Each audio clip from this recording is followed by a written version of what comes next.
Hello. I am so happy to be back. What did I miss? Did I miss anything? Anything at all? No? Good. I'll get to the events of the American weekend in just a little bit. And I've also got a truly terrifying story to tell you from an otherwise lovely vacation safari in South Africa with our adventurous friend, Ron McGill. But first, let me tell you about where I have been and where I think and hope and pray I'm going after what I believe to be one of the most inspiring experiences of my life. The audio audience will have to forgive me, but for those on television, here are just a few of the more than 17,000 plus photos that Ron took at my side.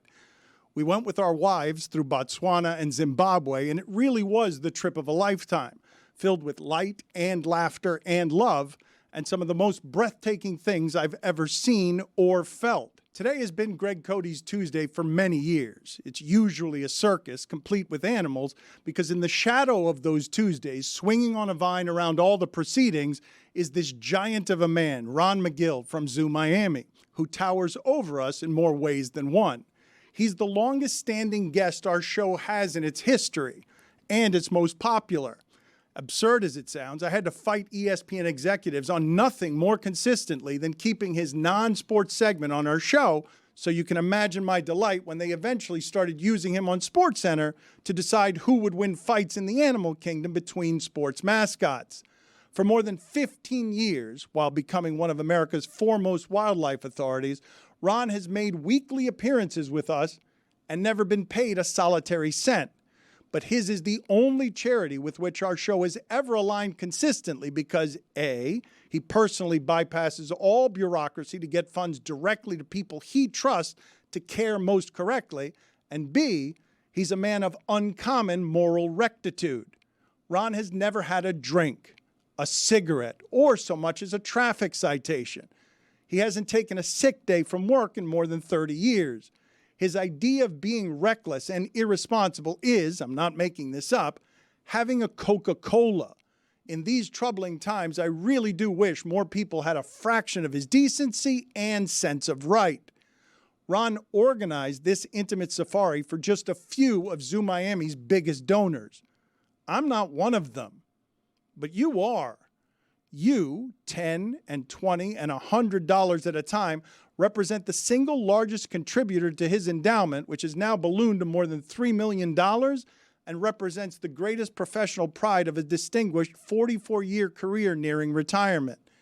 It was an honor to be with him as he gave thousands of your dollars to the people in Botswana protecting the endangered cheetahs and the people in Zimbabwe successfully growing the population of the endangered painted dogs. I paid full price for the safari, of course, because every penny of that endowment goes directly toward the animals and conservation efficiently, no matter how much we joke that Ron is buying Cadillacs and clothes with that money. But you're the only reason I even got this opportunity, and I've got to tell you, I spent the last 2 weeks in a perpetual state of awe and wonder and discovery I didn't know possible.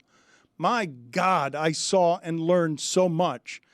It's one thing to know that an elephant's trunk has more than 40,000 individual muscles and that a human only has about 700 in the entirety of the body, and that trunk can do everything from pick up a dime to pull down a tree. But it's quite another to sit stunned in a vehicle because you simply can't believe this 5-ton creature can somehow walk right by you so silently. Frankly, I could have gone without ever learning just how small and scared I'd feel to startle a mother elephant in front of her baby and have her trumpet all of her menacing disdain in my direction. Every day on this trip, we went on 8 hours worth of excursions deep into the unknown. Animal dung everywhere, but not an ounce of human litter anywhere to be found. Lions sleeping with nursing cubs, close enough to touch. Same with rhinos and their nursing babies. Elephants and hippos and buffalo threatening us. A giraffe standing in a cemetery of elephant bones and spreading bow-legged to reach down to the ground just to chew on those bones for calcium. Jackals and hyenas and honey badgers and antelope and zebras and warthogs and cheetahs and leopards, and so many birds, including penguins. Yes, penguins. I didn't even know there were any of those in Africa. An impala at one point ran right past our vehicle because it was being chased by a lion. Ron was so stunned by that one that he forgot to lift his camera. He said he had never seen it happen before, just like he hadn't before seen a pack of rare painted dogs surrounding and protecting like soldiers the hole out of which they dug up 10 hidden weeks-old puppies that needed nursing. It would not, however, be the most surprised he would be on this trip. There was this one terrifying morning in the darkness that really crystallized for me, especially after what happened with Donald Trump over here, and then what happened with Copa America at Hard Rock Stadium even closer to home, that life and death, chaos and danger are all around us all the time, and all we can really do to protect ourselves is create the comforting illusion of safety for ourselves, for our children, for our democracy, for our sanity. More than ever, it seems, especially in our divided and gun-toting country, armed America, safety really is at our political rallies, at our soccer games, at our concerts, in our classrooms, an optical illusion and an optical delusion. As you saw with our Secret Service, and as you saw with overwhelmed personnel trying to keep soccer passion at bay because they thought this would be like a Miami Dolphins game, we're surrounded at all times only by the semblance of security. It isn't real. There's no such thing as security. So I went to South Africa searching with no illusions. I was a world away from all my comforts and about 1,000,000 miles deep into my discomforts. No televisions, no computers, staying in the most remote places I've ever been, the temperature fluctuating by 50 and 60 degrees between day and night because it's winter there. I might need a gallbladder surgery I've been trying to avoid, and I had a pain in my stomach one night. The fear that gripped me the rest of my sleepless night was the realization that in an emergency, I was 160 miles from the nearest village. I probably don't need to tell you that I'm not much of an outdoorsman. I've been near the Arctic Circle and in other parts of Africa, but this was the most out of my element I've ever been. Going with McGill, though, is like traveling with Tarzan as your tour guide and travel agent. He's been to Africa 54 times, and how much danger could we possibly be? I wasn't thinking at the time that Steve Irwin was killed by a stingray. We stayed in tents, kind of the same way Stugotz mocks J.J. Watt for trying to appear he was roughing it by working out in a cabin that had an elevator. I know what you're thinking. Here's this rich guy lecturing me on his high horse, but I got to tell you, it was an elephant. I'm lecturing you from a high elephant. You have to pay extra for those over there. Our tents were obviously luxury tents with running water, but they were still tents. And the giant animals we could hear just outside at night, hippos and elephants and buffalo and lion, don't really have to respect the tents or the encampment or anything humans put together to make it feel more like order. We were very much in the wild where not many humans had ever been. So one morning, McGill was making the rounds to wake folks up at 6 a.m. He was with a guide, Donald, who had 27 years of experience. Donald's uncle, also a guide, had been killed by a buffalo goring 10 months earlier. In the dark, along a pathway carved out amid trees, McGill and Donald accidentally startled a buffalo that was sleeping on its side in the bushes a few feet away. They hadn't seen it. It was black, both the buffalo and the early morning in an area with very few lights. In a split second, in a panic, the buffalo got up and charged the noise it heard. A bit like a matador, Donald temporarily blinded and disoriented the rampaging beast with a bright light, but all that did was change the animal's direction, not its bucking speed or its wrath. McGill was missed by a matter of feet, hiding and trembling behind a tent pole that, again, only provided the illusion of safety. That beast would have wrecked that pole and McGill. Without that light, one of this show's best friends is dead. It's as scared as he has ever been. The buffalo missed him and gored and destroyed the tent instead. It had charged the only two people among us who wouldn't have been killed by it. Any one of us without their experience would have run or made the screaming sound that ended our life. McGill, a giant of a man, was so thankful that his wife Rita wasn't with him that he immediately ran to where she was and wept in her arms. We probably don't spend enough time in the conscious gratitude for the precious frailty of life and living, or in the conscious mortality of how it can all be taken away with the next step in the next second. If Trump hadn't moved his head a few inches a moment earlier, all of America descends into an anarchy that makes the January 6th insurrection feel like ballroom dancing. I really didn't expect to return from safari after 40 straight hours of travel to discuss an assassination attempt, so let me preface everything on this subject by saying the obvious and proper and most respectful thing, which is that there is zero place in America or politics or humanity for this kind of violence, ever, no matter your affiliation, so we should all be uniform and loud in condemning it. That said, holy man, I got the news of this assassination attempt in the strangest way in an airplane over South Africa. That photograph of a bloodied Trump shaking a fist in the shadow of the American flag popped up on my phone without explanation or elaboration in a text from a friend. I don't even know how it got through. I wasn't online. I didn't have any idea what it was or the context. I initially thought it was some weird Photoshop meant to look like George Washington crossing the Delaware River. That photo might win the Pulitzer Prize and the election, and it, like safety, like security, is one hell of an optical illusion. Trump isn't running for president to live in the White House. He's running for president to not live in prison.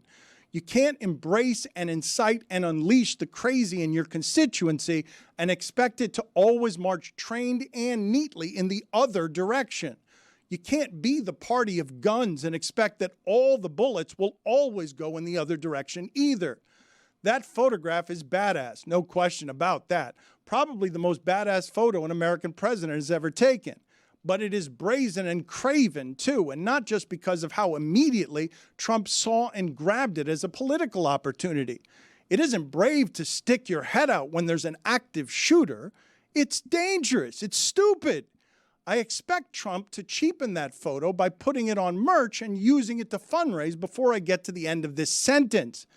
But I did find the reaction of the people all around him interesting. It really is staggering that in that moment of shock and fear and horror that people stayed where they were and some pulled out their phones. Such is the comfort in the illusion of safety. But I can't blame them. I probably wouldn't have known to flee either. It's the feeling for many of us at the moment, a helplessness so overwhelming and complete that no action feels like the action most critical to survival, as if we're all just hoping to make it home to cry in the arms of our most cherished loved ones. Listen, I've had trouble mustering enthusiasm for much of anything since the death of my little brother, but you know what was the most inspiring thing about my trip these last 2 weeks? Ron McGill himself. He's 64 now and has been doing this since he was a teenager, 44 years at the zoo alone, but he still somehow has the enthusiasm and wonder of a child discovering awe for the first time. He's an award-winning photographer, but a lot of his photographs get ruined because he can't keep his hands still from trembling with excitement. His exuberance rushing into the cold at 6 a.m. every morning allowed us all to borrow his giant, unending enthusiasm. He also happens to be the older Cuban brother I never had. And I don't need to tell you that broken since losing Lebo 10 months ago, I'm valuing brotherhood more these days than I ever have. I've lost too many friends in the last few years of dark struggle in ways that have hurt me profoundly, but I'm comforted so much by the ones who have rushed to my side, one of whom is Ron. Truth is, I probably should have taken the last 2 years off, but I didn't know when we started a business that my little brother was going to need a year of nursing and then die. This show and my life has taken a battering as I stumbled around in that darkness. But I do feel stronger, inspired, reinvigorated. Not healed, but healing. I had misplaced my passion, but the older brother I never had just walked me through the wilderness and lent me some of his. I don't know how I'll ever repay him, but I'm sure you know how. Video, please put up the information for his substantive endowment so one of the most loyal audiences in the history of this space can help repay my friend for his never-ending support. We have a pretty cool relationship, you and us, intimate and vulnerable and connected. The greatest compliment we get as a show, and we get it more than any other, is when you tell us that we helped you through a dark time because our laughter felt like medicine and our company felt like company. That relationship, like all the best ones, is reciprocal. So allow me to return the compliment as I return from the healing vacation of a lifetime that was only possible because of you. Thank you so very much and forever for staying by our side, for carrying me, and for helping me get through to the other side of my darkest time.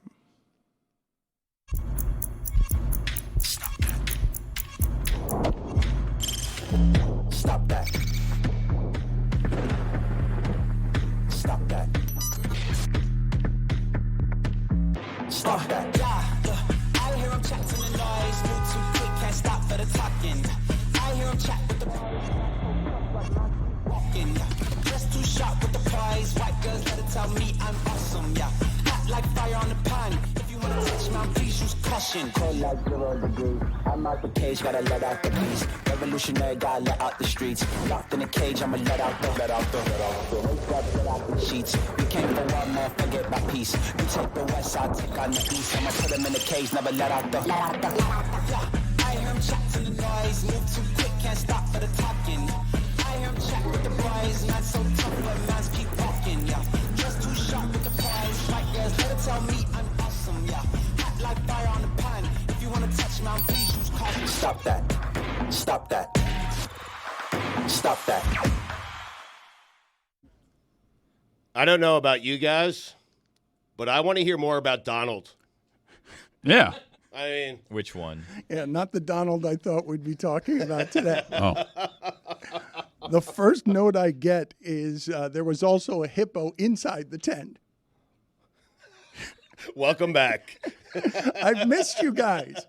Legitimately missed you guys. We miss you. Yeah. And something that I didn't know that I missed so badly was that classic sports reporter cadence. Oh, man. What a Amazing. parting shot. Yep. I was expecting you to toss it to Lupica at the end of that. Did power go out again? Was Dick Shapp in the corner giving you the wrap-up signal like 3 minutes in? I never did the show with Dick Shapp. John Saunders. Elephant can't pick up a dime. Get out of here. All right. Now Stugotz has to do one of equal length detailing the Sphere and Lake Tahoe. Little did I know that the person to my left was tripping balls on acid. But I did know.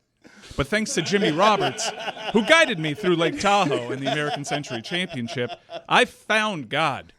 And God was a 58-foot putt for birdie by Marty Fish. Jimmy Roberts has been coming there for 40 years, still has the enthusiasm for it. I love you telling me how, like, Ron's endowment is on the up and up, and then detailing a really opulent trip. That he's taken 54 times. 54. And then you said he was like, he's a government employee. Oh, no, it don't make sense. It's all an elaborate grift. I go to sleep every night worried that they're going to catch us. So there I was, sucking on a balloon. What was in this balloon? Who knows? But I was laughing. But here comes a touch of gray. It's the only song you know, right? I was kind of hoping Tulsa that, time. No, that's a different one. I was hoping Dan went hunting, and like that was the big twist. Yeah, it's like Trophy hunter over here. It ends with him just like with the skull Poacher. of a rhino and like a couple of elephant tusks. I come back totally pro-guns, pro-killing animals. Yes. So after that elephant killed me, I decided there was only one way to one way to go about this. Fight fire with fire. That elephant's head now hangs in my living room. I do think that Stugotz needs to do one of those because I walk in today and because of whatever he's been doing the last 2 weeks, and I don't know what it is. Mm-hmm. You know what it is. Well, It's I know. calling his agent, finding out how he can get on Undisputed. That was yesterday. There's going to be a bidding war for Stephen A., isn't there? That's what's going to end up happening there, right? A seat just opened up for him. I come in today, and Stugotz says, because he's been off for 2 weeks, I've got an assortment of top 5 lists. Top 5 athletes who connote 4th of July, Lake Tahoe, lakes in general, safaris, Ruths and doctors for Dr. Ruth. And, Dan, I've also got an all-time Big East team. I do. Big East football or Big East basketball? Big East basketball, and the reason I have my all-time Big East team is because Kemba Walker retired. He's going to get to the Basketball Hall of Fame. If he gets in, I am done with the Basketball Hall of Fame. He has no business being there. None. He's the Hall of Good. And it's not just good. It's Hall of Good. There's a Hall of Good and a Hall of Good. He's Hall of Good, but he's on my all-time Big East team. How about that? He's Hall of Peakton College. Yeah.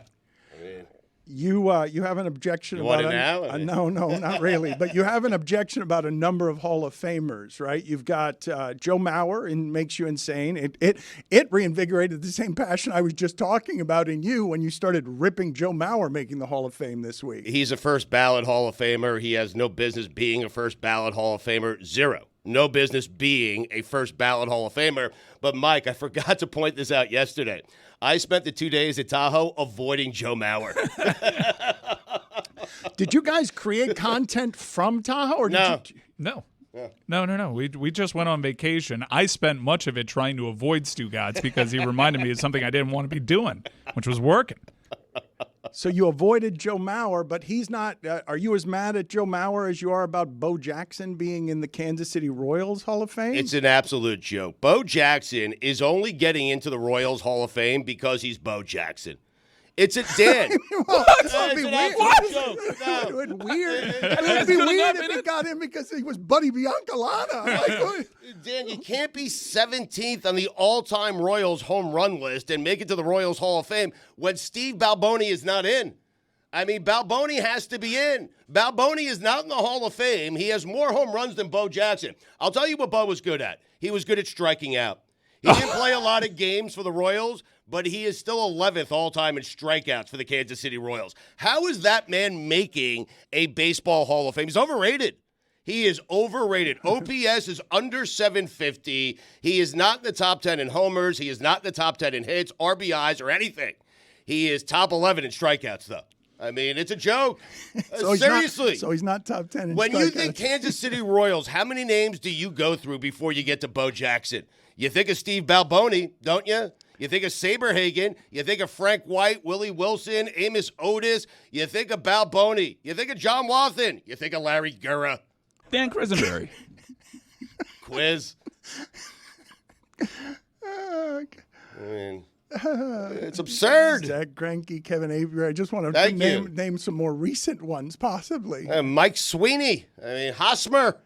Can you play for me, please, in honor of Stugotz and how well he does this Mad Dog character? Some sound I missed while I was gone. Or if Biden doesn't come to his senses, or if Obama, or Clinton, whomever it's Obama, Michelle and Barack, if Barack Obama.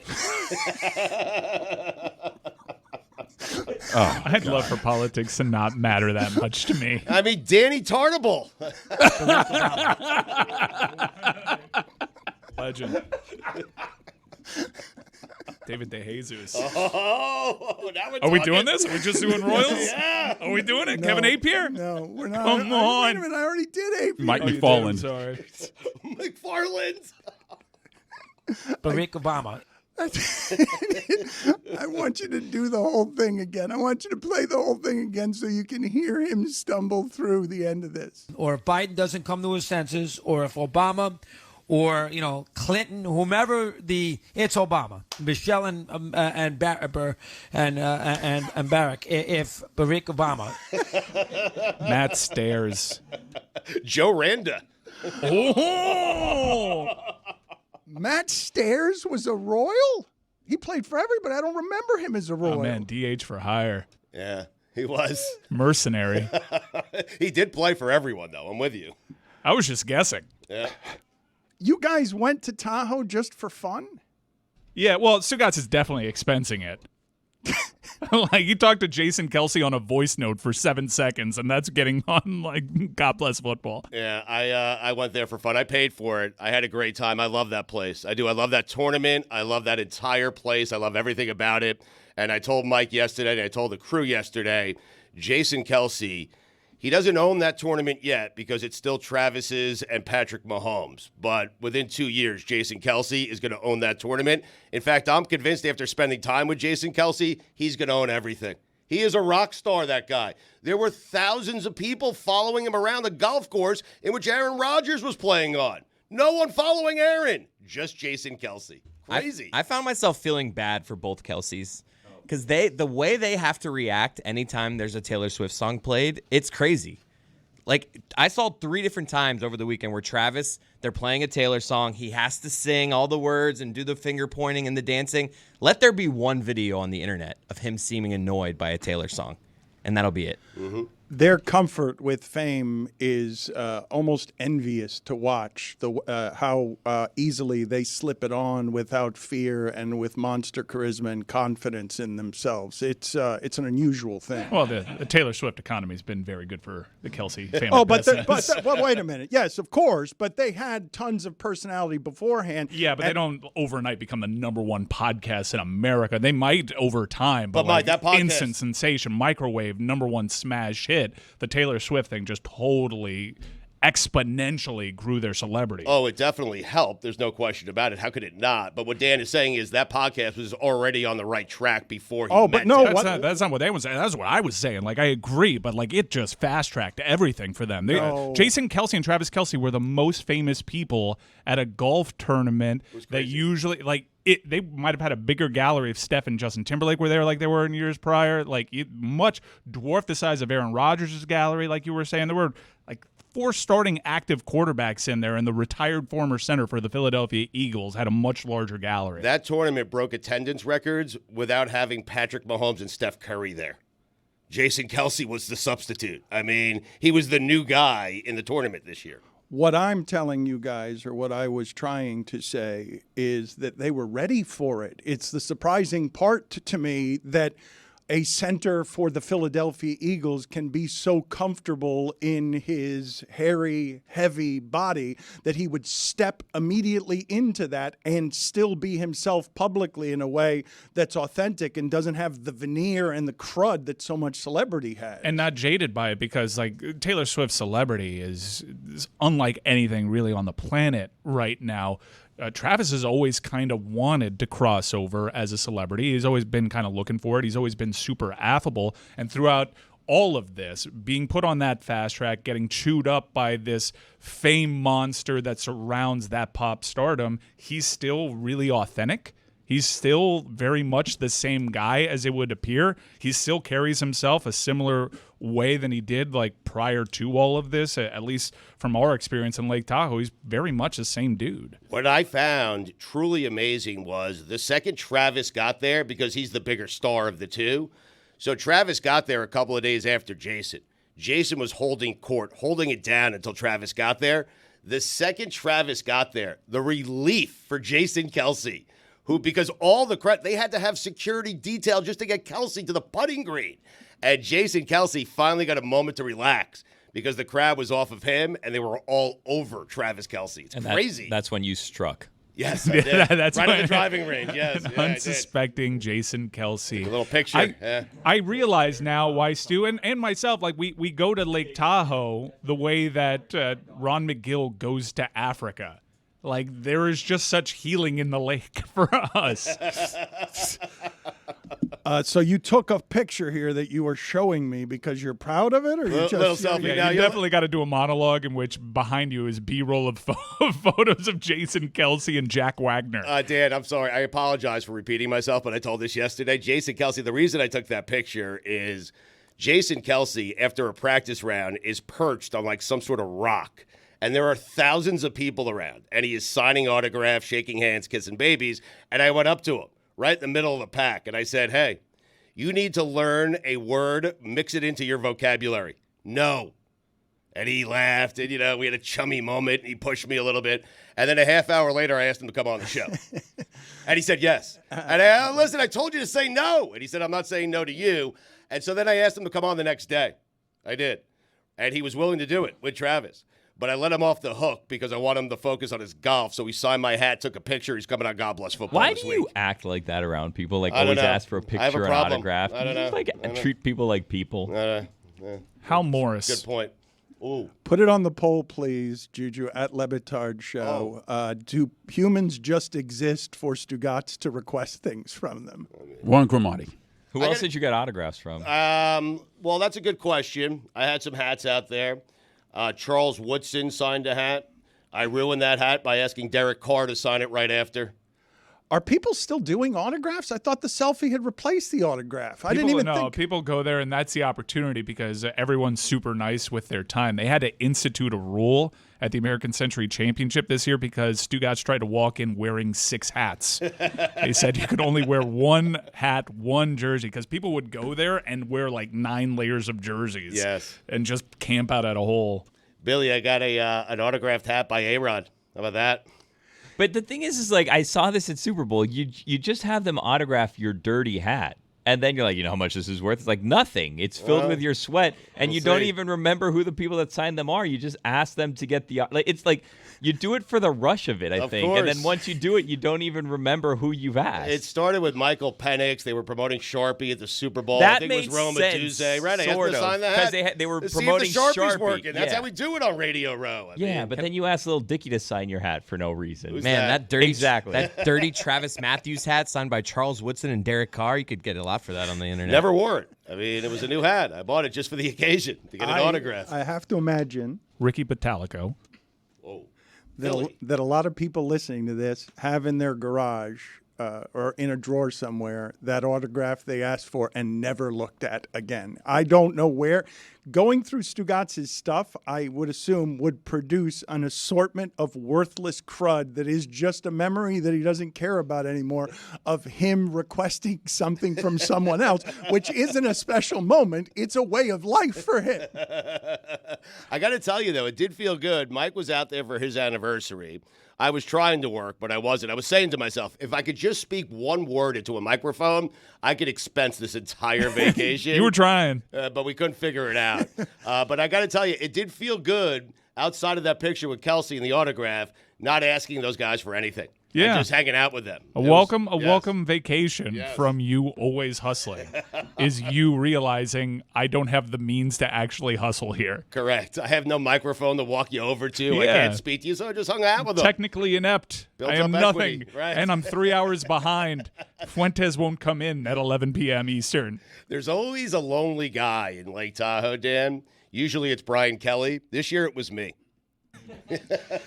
You're saying 3 hours behind, and I feel 2 weeks behind because the world is moving very fast, obviously, very crazy. And I'm wondering, as we talk about some of this stuff, if you guys, any of you, have ever had the dream or the recurring nightmare of being late to class or missing your graduation or not being prepared for a test, because I don't know if that's an affliction only for good and responsible students and if you guys were that or not.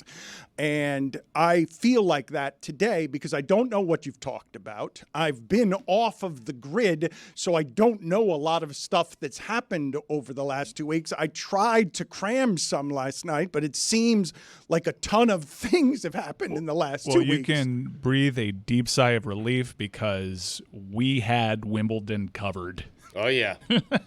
In fact, we covered the last 15 years of men's tennis yesterday. We nailed it. We did. I mean, tennis has never been discussed more in a sports radio show than it was yesterday with me and Mike. I'm embarrassed. That's not true. That's not true. I'm proud. It was the first 6 minutes of tennis that have ever been discussed on this show. Without a consecutively. joke or having to work in a funny name like Nefi Perez or Jeff Suppan. Tom Gordon. Oh, wow. Flash. Dan, it's funny you mention it because while you were gone, we wanted to make sure that when you got back, you didn't miss, we could fill you in on everything you missed. So here you go. Let's watch. Natural.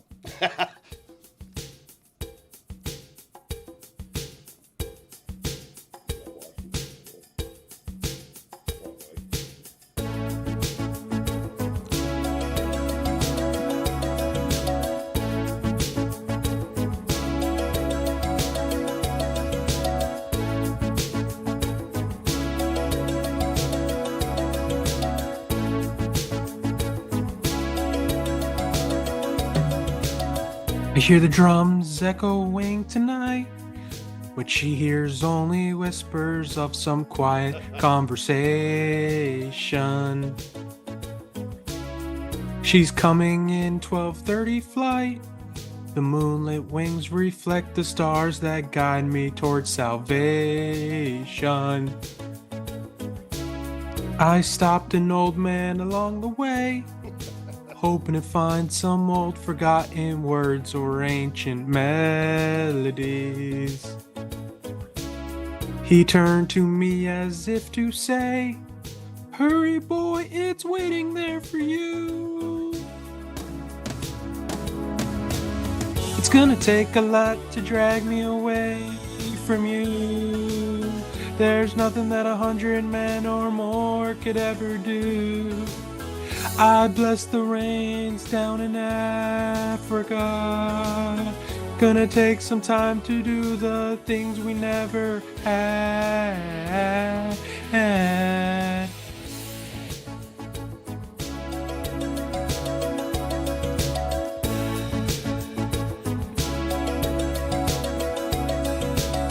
The wild dogs cry out in the night as they grow restless, longing for some solitary company. I know that I must do what's right, as sure as Kilimanjaro rises like Olympus above the Serengeti. I seek to cure what's deep inside, frightened of this thing that I've become. It's gonna take a lot to drag me away from you. There's nothing that 100 men or more could ever do. I bless the rains down in Africa. Gonna take some time to do the things we never had. They fired Berhalter? Yeah, they did. After 5 long years, Dan, the national nightmare is over. If you're listening on the podcast, there was headlines going on with that. It wasn't just Taylor singing "Africa" by Toto. Good job by Taylor. Taylor, man, what a decision to do that. Kilimanjaro into Serengeti. Tricky. Prove tricky. It's funny that you make that helpful addition to the video audio differences, because somebody out there might have been thinking, did I miss the Berhalter lyric in listening so closely to that awful song Taylor produced? I want to ask you guys some questions over the course of the show to legitimately give me some guidance, because I don't know where you have been or what you have talked about. And so I don't know what the national reaction is to video that I saw from Miami and Copa America. I was watching the video and I assumed that the national reaction would be some form of brown people are totally out of control, that they're animals, that we're not ready for the World Cup, and that it looked like, when you've got video of people climbing through air conditioning ducts, it looked like chaos, and it looked like our security, that word is bogus, but everywhere it's bogus. You don't get security just because people are in suits and got earpieces. You don't get security because somebody's wearing a yellow shirt or an orange vest and writes it on the back of a black T-shirt. But this felt like what Miami thought was coming here was like a Dolphin game or a Marlin game or something, and then it just gets overrun by the soccer zealotry that you would normally see anywhere else in the world that isn't America, and from sort of English hooligans. What Miami got overrun with was the incompetence of governing bodies in soccer. And it's confusing to talk about, and it's pretty loaded. But for this Copa America, the governing body of South America, it's their tournament, organizes everything. The stadium presents plans. This is not the first time South American teams have been playing games. It's not the first Copa America game at Hard Rock Stadium. It's a venue that hosts Formula One, Taylor Swift, WrestleManias, Super Bowls. They have plans. CONMEBOL was presented with the plans, decided to cut corners on those plans because it meant they get to pocket more money. And what you had was a setup unlike anything they've ever had. You get more of a perimeter for Miami Ball State than you did for the Copa America final. And this is a culture that is used to in South America. Plenty of people show up to the gates without a ticket just to be around the atmosphere. You mitigate that by having a perimeter. CONMEBOL eschewed those plans, and now you have a glorious game of multiple parties. Stadium, governing bodies, even CONCACAF is in the mix, mayor's office, police department, all pointing fingers at one another, and everyone, and I think this is pretty lazy, and it shows you the failings of local law enforcement, is saying, hey, there's only so much we can do. They're the boss.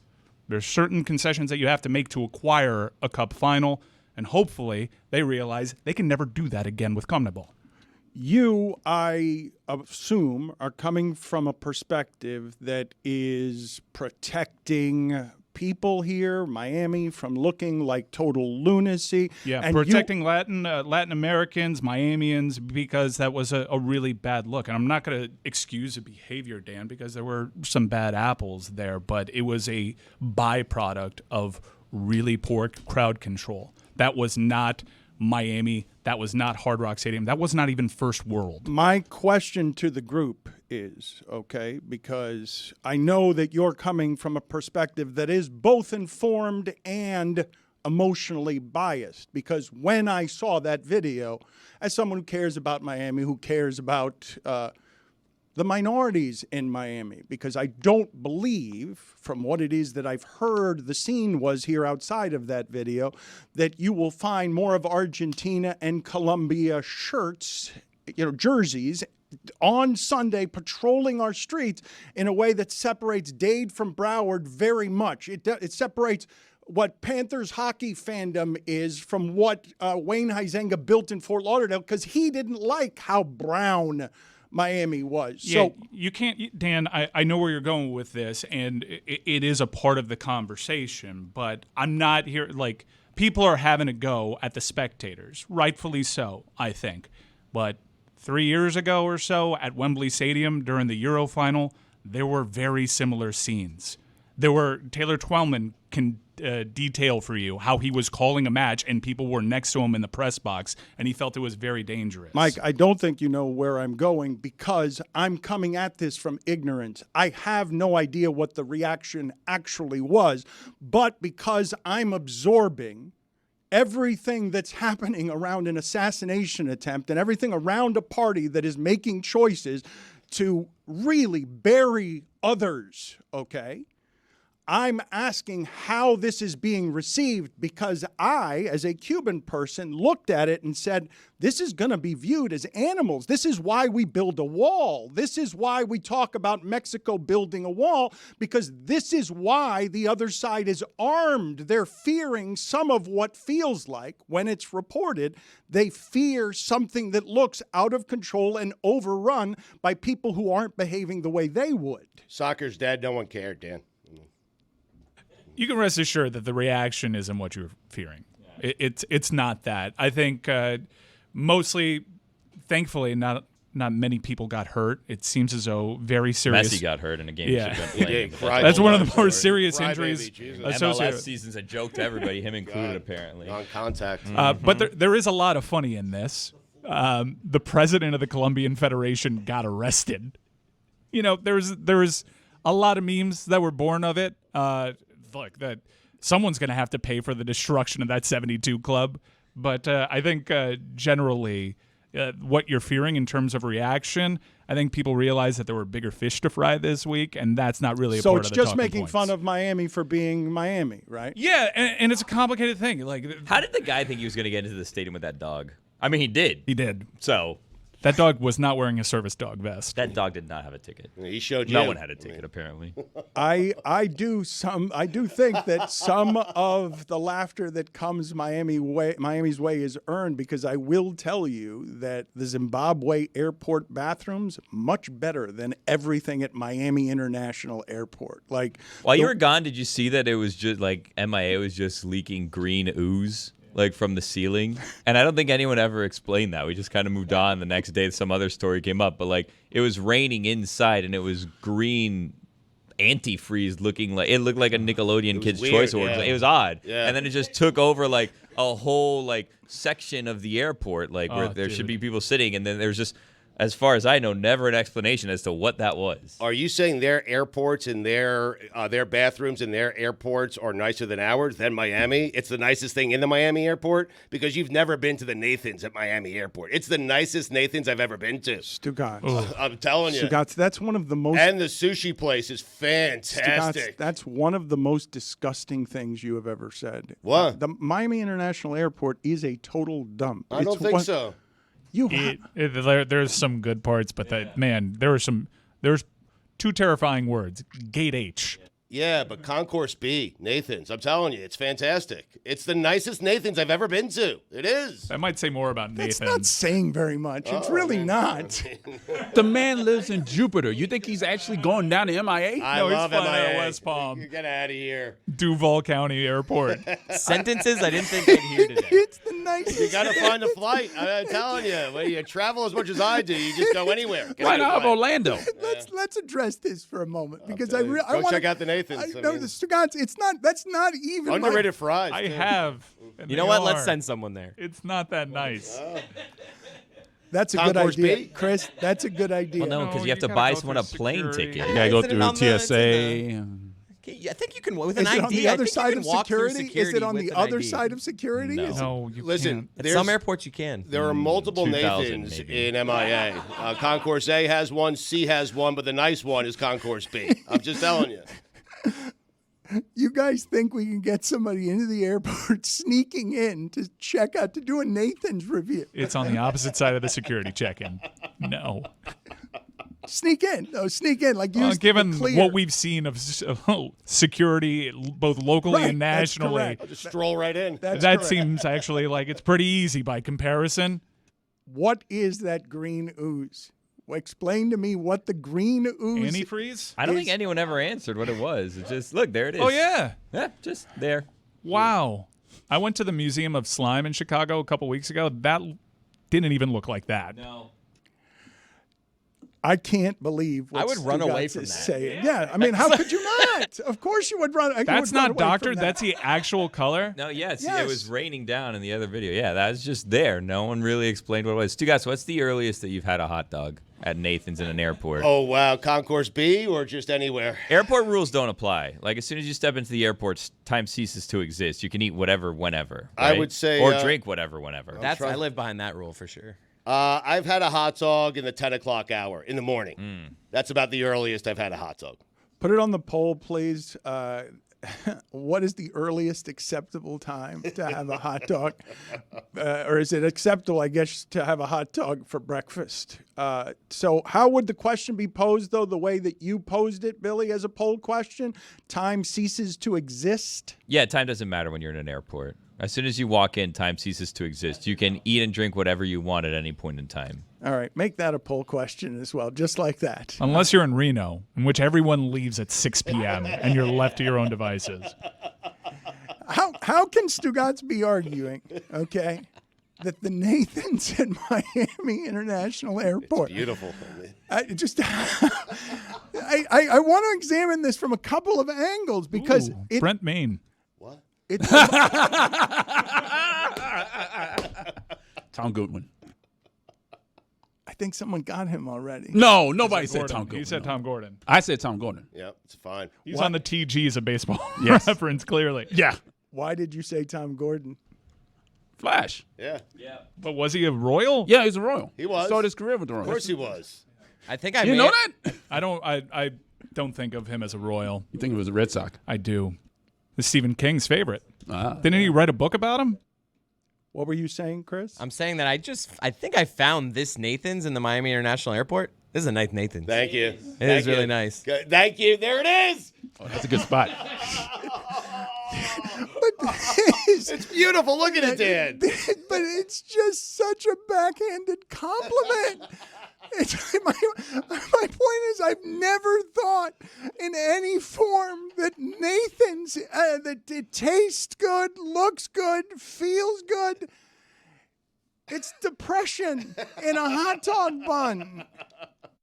I really did think, Roy, that you were choosing Tom Gordon as a Royal just because he was black. That's the reason. No. Plenty of black people who have played for the Royals, including Bo Jackson. Overrated. But I felt like you were naming most of them, weren't you? No, I was not naming. I mean, you roared with laughter. You are Washington. Brett Saberhagen. Saves.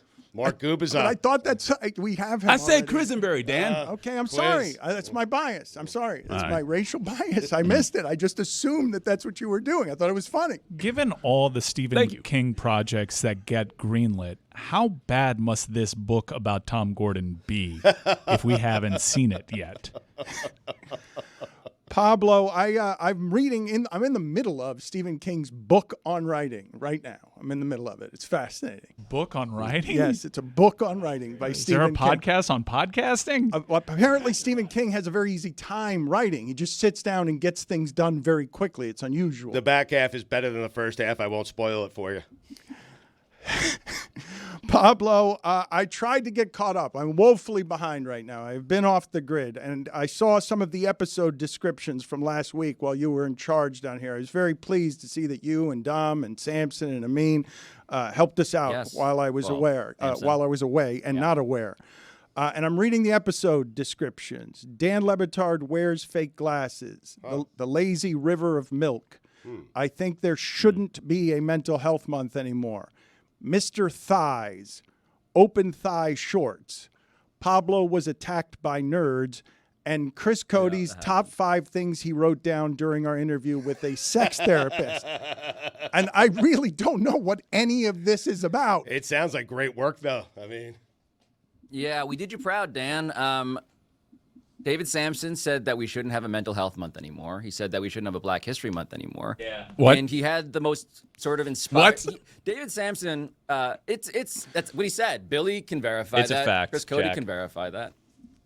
You find the tape, you can roll it at some I point. think what he maybe said during was this why. breakdown. Was that before or after he said that the Copa America final would be the safest place to be at?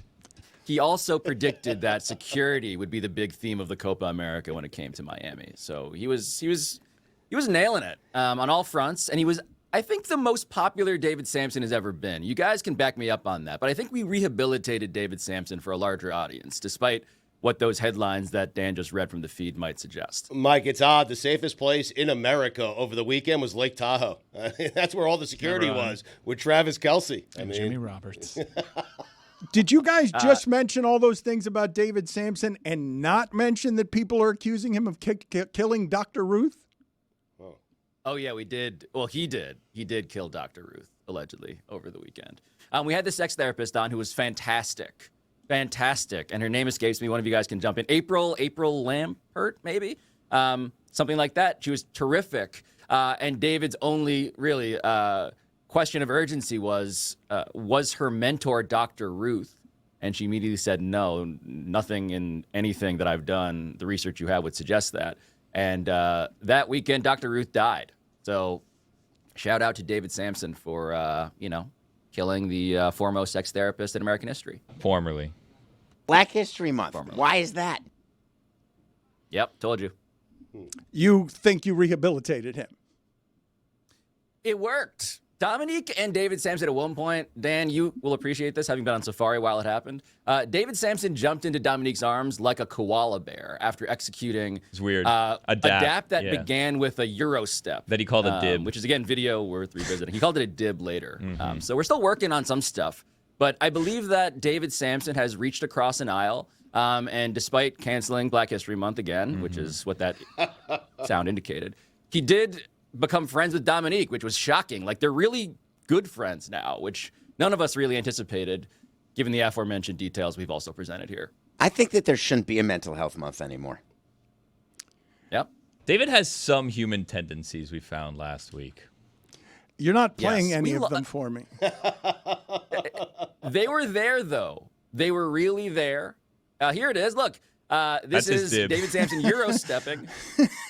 And then The leap is a choice. No, wait a The minute. leap up is a Wait a choice. minute. You didn't rehabilitate anything with Tucked that. in polo to shorts. Like he's doing well. flip-flops. He's doing well, doing well, and then the leap. God. The This leap is outfit where is a horror No, show. those are the shorts that he can't pickpocket.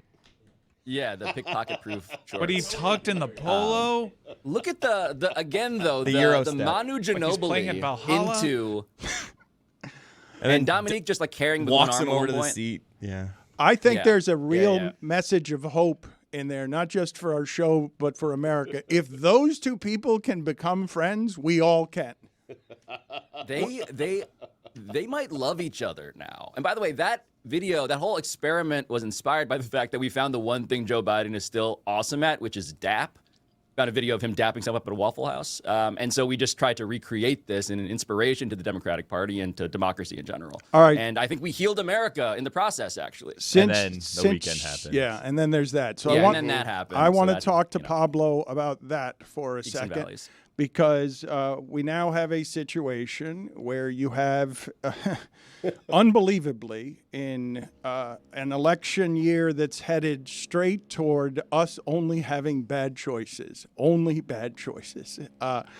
I find myself super rattled by what it is that I've come back to, which is an election news cycle that tells me that one candidate is dying and the other can't be killed. And it's unbelievable to watch what it is that I've returned to. And so I just ask you, walk me through what is happening here with classified documents yesterday are allowed now, sort of legal, to be keeping secret in your bathroom somehow. And J.D. Vance, who's said very bad things about Trump, and like we played that clip before, he's the guy who stood up and tried to fight, right? Like he wanted just to fight.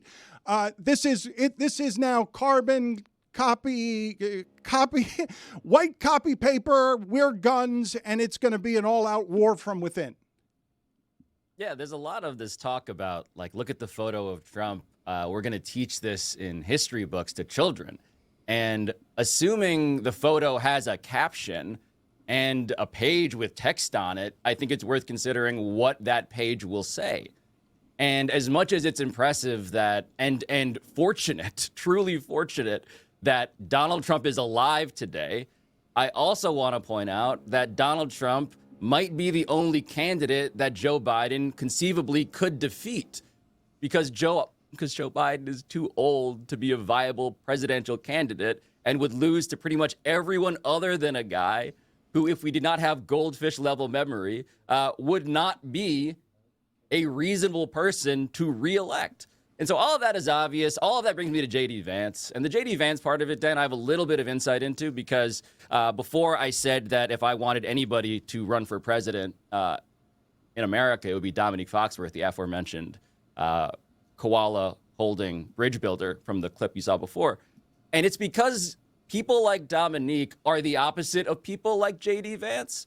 And by that, I mean J.D. Vance is one of these classic, and I say this with all of the knowing resemblance to this concept in the eyes of my own critics, I suppose. J.D. Vance is the classic Ivy League, thinks he's way smarter than he is, and is transparently power hungry, to the point where he was the guy, yes, calling Donald Trump America's Hitler. He was the guy who would give you chapter and verse about how this man, Trump, is not somebody we should ever want in power. But as soon as the Senate seat opens up, he is, in fact, the opposite of everything he used to say. And so when it just comes to the question of who are we putting in power when it comes to personal ideology, agenda, forget about J.D. Vance wanting to ban pornography and wanting to ban abortion for even cases of rape and incest, all of which he has said before. Just think about whether you trust this guy, the guy who goes from that to now standing next to Trump. It's just none of us should trust him. On either side of the aisle, nobody should trust J.D. Vance. And so the fact that he is now in this family photo too feels like a perfect encapsulation for a textbook, certainly, but I don't think the caption there is one of heroism. It's one of, oh, of course all of this is happening in this way. It's kind of exactly what is supposed to happen at this part of a horrible movie. Pablo, I don't trust any of them on either side. Like you're saying, why should we trust J.D. Vance? Why should we trust Joe Biden? I want Joe Biden out of this race, man. It's insane to me. It's insane that we are, to Stugotz's point, You watch him and you're like, we should not have so little high ground in this argument when it comes to telling people something that they can plausibly believe when it comes to this is what your eyes are seeing and this is what they're telling you. I think Joe Biden's age, which is a different category of problem, is unsustainable. And again, if you want to stop the other side, Stugotz, there's a football metaphor here, right? You don't want to do what the other team's coach is begging you to do. And it's very clear that everybody on the Trump Republican MAGA side of things wants to run against Joe Biden.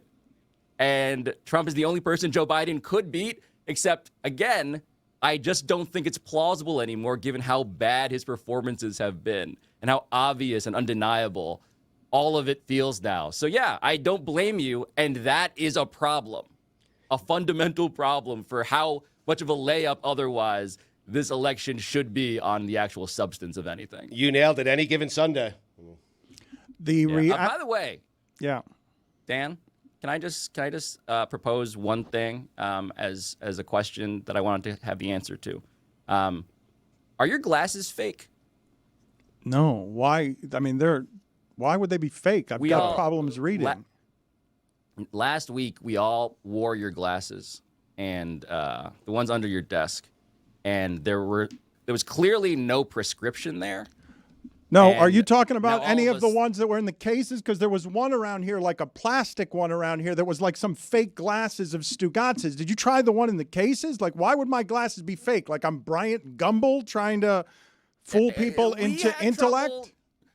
We had trouble trusting you last week, is what I'm saying. It wasn't those glasses Stugotz is wearing. It was the other glasses. Okay. No, but these Billy? are the only two that are here that are prescription glasses. Look, I don't want to sound defensive here. If you want to accuse me of being... sounds like you are very... thought- I mean, you're blind. We thought maybe they were blue light glasses, but you have now dispelled that theory. It's okay if it's Yeah, prescription so- again. I would show even you... less plausible now. I would show you very expensive receipts for glasses that suggest... Expensive parts a little unnecessary. That, well, Tax no. returns? No, because why would I buy Go expensive... to a pharmacy, get why a would- 1.5.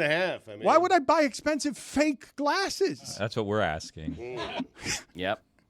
America wants to know. It's so how do I address what you're asking me? How do I prove what you're asking me? Because I do like the idea of me as a character who's not equipped to actually discuss anything that's happening politically in America right now, but is trying to appear as a fake intellectual. Like I like the character of fake glasses to make me try to look smarter when I can't discuss, assassination attempts because what the going on in America, man? I mean, you did start the show today with like a 20-minute monologue under a spotlight. So the fake glasses kind of feel like a big part of It's whatever so it is much that's better happening as a now. character. God It almighty. works for Joe Madden. I mean, I should do it.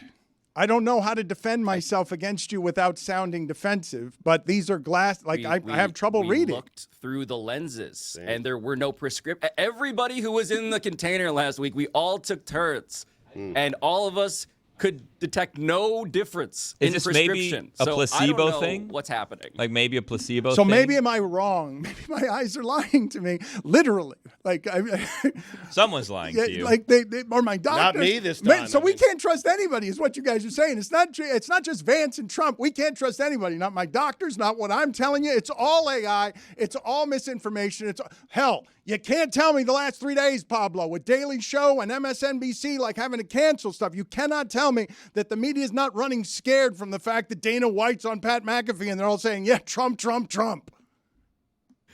It's a fair point. It does turn out that you literally cannot trust your own eyes. So that's a good place to land, I guess. I found that out this week. Dan Le Batard is actually biologically incapable of trusting his own eyeballs. Well, that's where we are. I'm just getting, I am not equipped to discuss the insanity in America right now because I can't see anything clearly. Like all I see is black and white. That's all I see, and brown, and some brown. Little yellow, maybe sometimes. let me see these. Sometimes. Wait a minute. These are not racist colored glasses. Not nearly These enough. are the. Oh, these are fake. I mean, Thank you. What do you mean, thank you? Thank you. They're not fake. How do I prove this to you and get out of the quicksand of we're still doing Put this? the glasses over the lens of the camera. There will be no difference.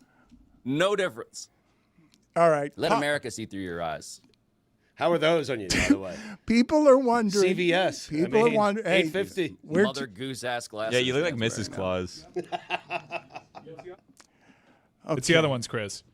Chris, you've got the wrong glasses. Those are Chris, it's Stugotz. the other one. No, Chris, Those you're- are mine. you're- Stugotz Really is real real. glasses. Yeah. It's the Chris, other one. all right, Yeah, I'm yeah, the yeah. one who can't see There you clearly. go. I'm the one. That's You know what I smudge. can't see clearly? Bang! Look. We should have another executive producer. This is a really tough position you guys have put me in because I don't want to let this go, and I know we're in the quicksand. I don't think that it's a good subject to continue. There are serious things going on in the world. But I have now been accused of something publicly that you guys all think like I'm a liar, and I can only sound defensive in the face of that.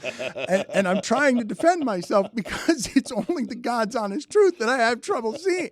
I reveal all of myself to you all the time. I'm not trying to lie to anybody. It's not a strong prescription, and I do find it funny that you're confused. Like, you put your glasses on, and you're like, look, it looks totally like these are fixing my eyes. What are you talking about? Yeah, that's what glasses do. If you guys, I am reading, you think it's a placebo. They're And doing their job. I can't read things that I've written here. Look, aging sucks, Yeah. man. No, Ask that kind of- Biden. Aging sucks, man. And so I can't, my eyesight and my health are going. Yeah, but like reading things are more of an issue than anything, right? So you kind of just got like a souped up pair of reading glasses. You It's also all good. that's how placebos work. You wouldn't know if they were fake or not. Right. Also, if a rich man walks into my eye doctor's office? Optometrist? Yeah, I know. I'm just saying. What's the place called though? Costco. No, The doctor's Restaurant. office. Costco. Doctor's office. Eye restaurant. restaurant there though. Yeah, so I'd say like prescription office. Yeah, I would struggle around that If too. a rich Yeah. guy walks in and he's like, "I need glasses," and he doesn't need glasses, guess what I'm telling him? Here's your prescription, sir. Yeah. Have a nice day. Yeah. We'll charge your insurance $7,000. All right, but I'm sorry. I got so- another one of those Hollywood whales. Okay, so Hollywood hippos. So what? The part I'm not really understanding. Doctor, someone from the cabal is here. This is what I walk into a place. I will grant you that in Miami Beach, this is funny because it is an eye place that is in the building An of, eye place. of like a condo, but it's Probably what it says on the marquee. Eye place. And it's just an eye. I don't understand because, like, you said you go to your dentist and they give you massages and stuff. Like, are you sure you're going to doctor's offices? It's Miami Beach, man, and I do like Stugotz's idea of me just always walking in majestically into an eye place with an eye, just like, yes, please, let's talk more about me. A place where I can put on my phony glasses and pretend to be smart and say, in this eye store, let's compete with Apple for this. You walk in. Is there just like an eyeball? Because, like, maybe No. you're walking to like an Illuminati office No. or something. No, Is there are any triangles? it's just the letter I. And they go in and say, sir, $200. Talk about me. Your copay is $200. Your insurance is getting But the dinged. thing I'm not understanding about fashion or whatever it is you guys are talking about when you say prescription is I went and bought reading glasses. Is this something? Are you assuming I'm doing this for fashion or style when they fogged up on me the first time I started wearing You them? could not possibly be doing that for fashion. The thing is, that's like- why I feel bad for you in this debate because you're out of moves. When you buy reading glasses, they need to put a prescription in. Simply the act of buying them doesn't mean that they have a prescription. These glasses, all I will tell you is that these glasses, I went in for testing. They go and test my eyes. They tell me I've That's got the move. some danger. Okay, well, That's how they get you. all right, no, but I'm going to tell you more of the story because it gets worse. Get Okay, that last row. I will tell you now. You guys have got me. All right, let's do this. Let's do this as a show. All right, let's just go through my assortment of ailments and reveal myself entirely to the audience. We already went through gallbladder surgery. That was a winner right off the top. Now let's go to where and how I'm aging, because what I'm about to tell you is true. I've been having panic attacks. I've been passing out. The last 2 years have been really bad, okay, just over here. I go in and they tell me, hey, you got to get tested for glaucoma like immediately. You got to do that immediately. And I go on a day I'm supposed to meet Skipper for something to do some business thing, and we go to the offices and I just pass out. I pass out and he has to drive me home. Somewhere within all of that, I needed glasses. And I went to a place where they scanned my head and did all sorts of brain stuff. I've had enough of those for 2 years. Just for glasses? And I just need to read better because it's kind of important to what we're doing around here. I know I got a couple of people who can't read, but I've got to be able to read things. I can't read my own handwriting. I can't see. I'm getting old. It sucks so much. Look what happened to Colin Cowherd yesterday with Jeter. He made Nolan Ryan in Derek Jeter's age, an error, and I'm looking at it. That's a mistake I can make. I get errors confused all the time in baseball. Stugotz and I had a discussion the other day about the 80 Pirates, and he was naming like 1970 Pirates. I was. I've lost my touch on that game. That's what happens with getting old. Yeah. I can't read without glasses. Why am I being accused of being a liar? I don't want to tell the audience all these things. I mean, we held the prescription up to the camera. Yeah. What does that prove? That's not science. Everything. It actually proves a lot. I could grab someone else's glasses and you'd see how much it would prove. Also, Andy Van Slyke, Stugotz. Wow. Andy Van Slyke. Wow. Nolan Ryan retired after the 93 season, and Derek Jeter was drafted in 1992. How So it did wasn't Nolan that Ryan? crazy. How did Nolan Ryan not Express? win a Cy Young? I think about it. These are the things you think about when you're riding around in the passenger seat in a gummy at Lake Tahoe. I mean, never won a Cy Young. Nolan Ryan. Think about that. That's crazy. That's insane. Let's talk for a second about the mistake that went Take viral. that out of my observation. Compiler? Oh, that was a little riff you had in your observations? Yeah, you got to cross it out. It's one of the laziest things you do, and that's a library. 27 years. I mean, you're going to have the most wins and strikeouts and all that if you pitch for 27 years. You guys are right? saying Nolan Ryan is a compiler. We're asking. You guys could not foul off a Nolan Ryan fastball at his age, whatever it presently is. I don't know about that. I mean, come on. That You guy get Ryan here. Nolan I Ryan- can tell you I can touch that ball. Nolan Ryan can still throw 90. No chance. No way. No way. Still throw 90? No way, Jose. I mean, he's 77. Wasn't there a story that Nolan Ryan, like at the time, was suggested to have what I guess was Tommy John surgery, and he's like, nope. And then it healed itself All in right. the offseason. This is the bullshit I won't allow from you young people who don't know anything, okay? Yeah. Telling me Nolan Ryan is overrated. I I'm want see- you to put on the screen here. Hold on a second, Chris. I want to put on the screen here Lenny Kravitz right now at the age of 60. I want to look. I would vote for this man for president right now if you put him on the ballot just because he takes care of himself, and I'd like that from a president. Just seems to take care of himself well. Nolan Ryan, who invented throwing harder than everyone else and never broke down throwing the 100 miles an hour and having however many no-hitters. You will not blaspheme against Nolan Ryan by telling me Billy Bunt can foul off anything. A 77-year-old does? Yes, I can. No. Yes. 14 I can absolutely. We need to foul set it off up then. All right. 14 years ago, he only threw 85. Okay, Which see? is impressive as a 63-year-old, but that Yes, was like a feat right. he did at 63. All right. And now he's throwing breaking stuff. Let's see what Billy does with that. I mean, you said foul off. I can foul it No. off. There's movement. Yeah, No, but he decides to go with the not going to off-speed foul it stuff. off. You underestimate how good these people are through Not eternity. at 77. Okay. I mean, he had 292 losses. You're an ageist. Wait, through eternity, you think if I Nolan pitch Babe Ryan Ruth is a pitch, younger than our his presidential corpse is gonna hit a home candidates. run? Get out of here. Babe Ruth. Oh, you'd hit a gapper off the presidential candidates, too. I'm with you, Billy. Well, that's true. You, yes, for sure. You guys Have you would- seen Biden's golf swing? You haven't seen it. Man, that would have been electric, huh? If the I two would- of them played golf. I'm telling you, it would be the highest rated golf match of all time. Sporting event. The of match all on time. TNT. If they were playing for the presidency. Could you imagine? I What mean, is Netflix doing? Think we want to see Kobayashi again? Come on. winning. What is Netflix doing? Well, put that on. Okay, we should go just lowest common denominator. I was a 6, man. He's like, I've seen your swing. What are you doing there? That You was doing my the- Biden Yeah. into my fake Are Trump. you Yeah. going to need to work on that? Shane I'll Gillis tell you, is man. killing you. Come on, man. We got to come together. Man. Who's that? That's my Biden. He says That's man your at the end of Biden? things. Says man that much. It's never good when I'm confused as to which of the It's candidates not terrible. it is. Come on. Now We do gotta your come Nolan together. Ryan. You want to have a Now do conversation? Nolan. Do you want to have a conversation Nolan with Ryan limited fake Pierce Brosnan from 1997's Dante's on. Peak? What are we doing here? We got to come together. I'm going to turn into a Roomba. Now he's just doing Shane Gillis as what? Joe Biden. I just can't imagine Joe Biden's leg kick and where it is that ends up. It is time for Stugotz to share his game notes. No one in the media will tell you what happened better than my boy Stu. Weekend observations brought to you by Miller Lite. Great taste, just 96 calories, available for delivery. Dan, it's my favorite week, third favorite week on the sports calendar. The history, the gusty winds, the lack of sun, golfers playing in ski caps, Royal Troon, and Dan, just like that. Make no mistake about it. Open Championship Week is back. You guys are going to do a golf and tennis show, aren't you? You and Mike Ryan are This is how we age. We were good on tennis yesterday. Yeah, we were solid. Yeah. If I do say so myself. Would Howard Bryant say that? Howard Bryant, who once tore both his hamstrings getting out of bed, he really knows tennis. He's been trying to advocate for tennis. No place for it at Meadowlark. You guys are saying that you just did the best 6 minutes of tennis in the history of this show? No, I'm saying we did 6 minutes. Yes. And for that, I'm grateful.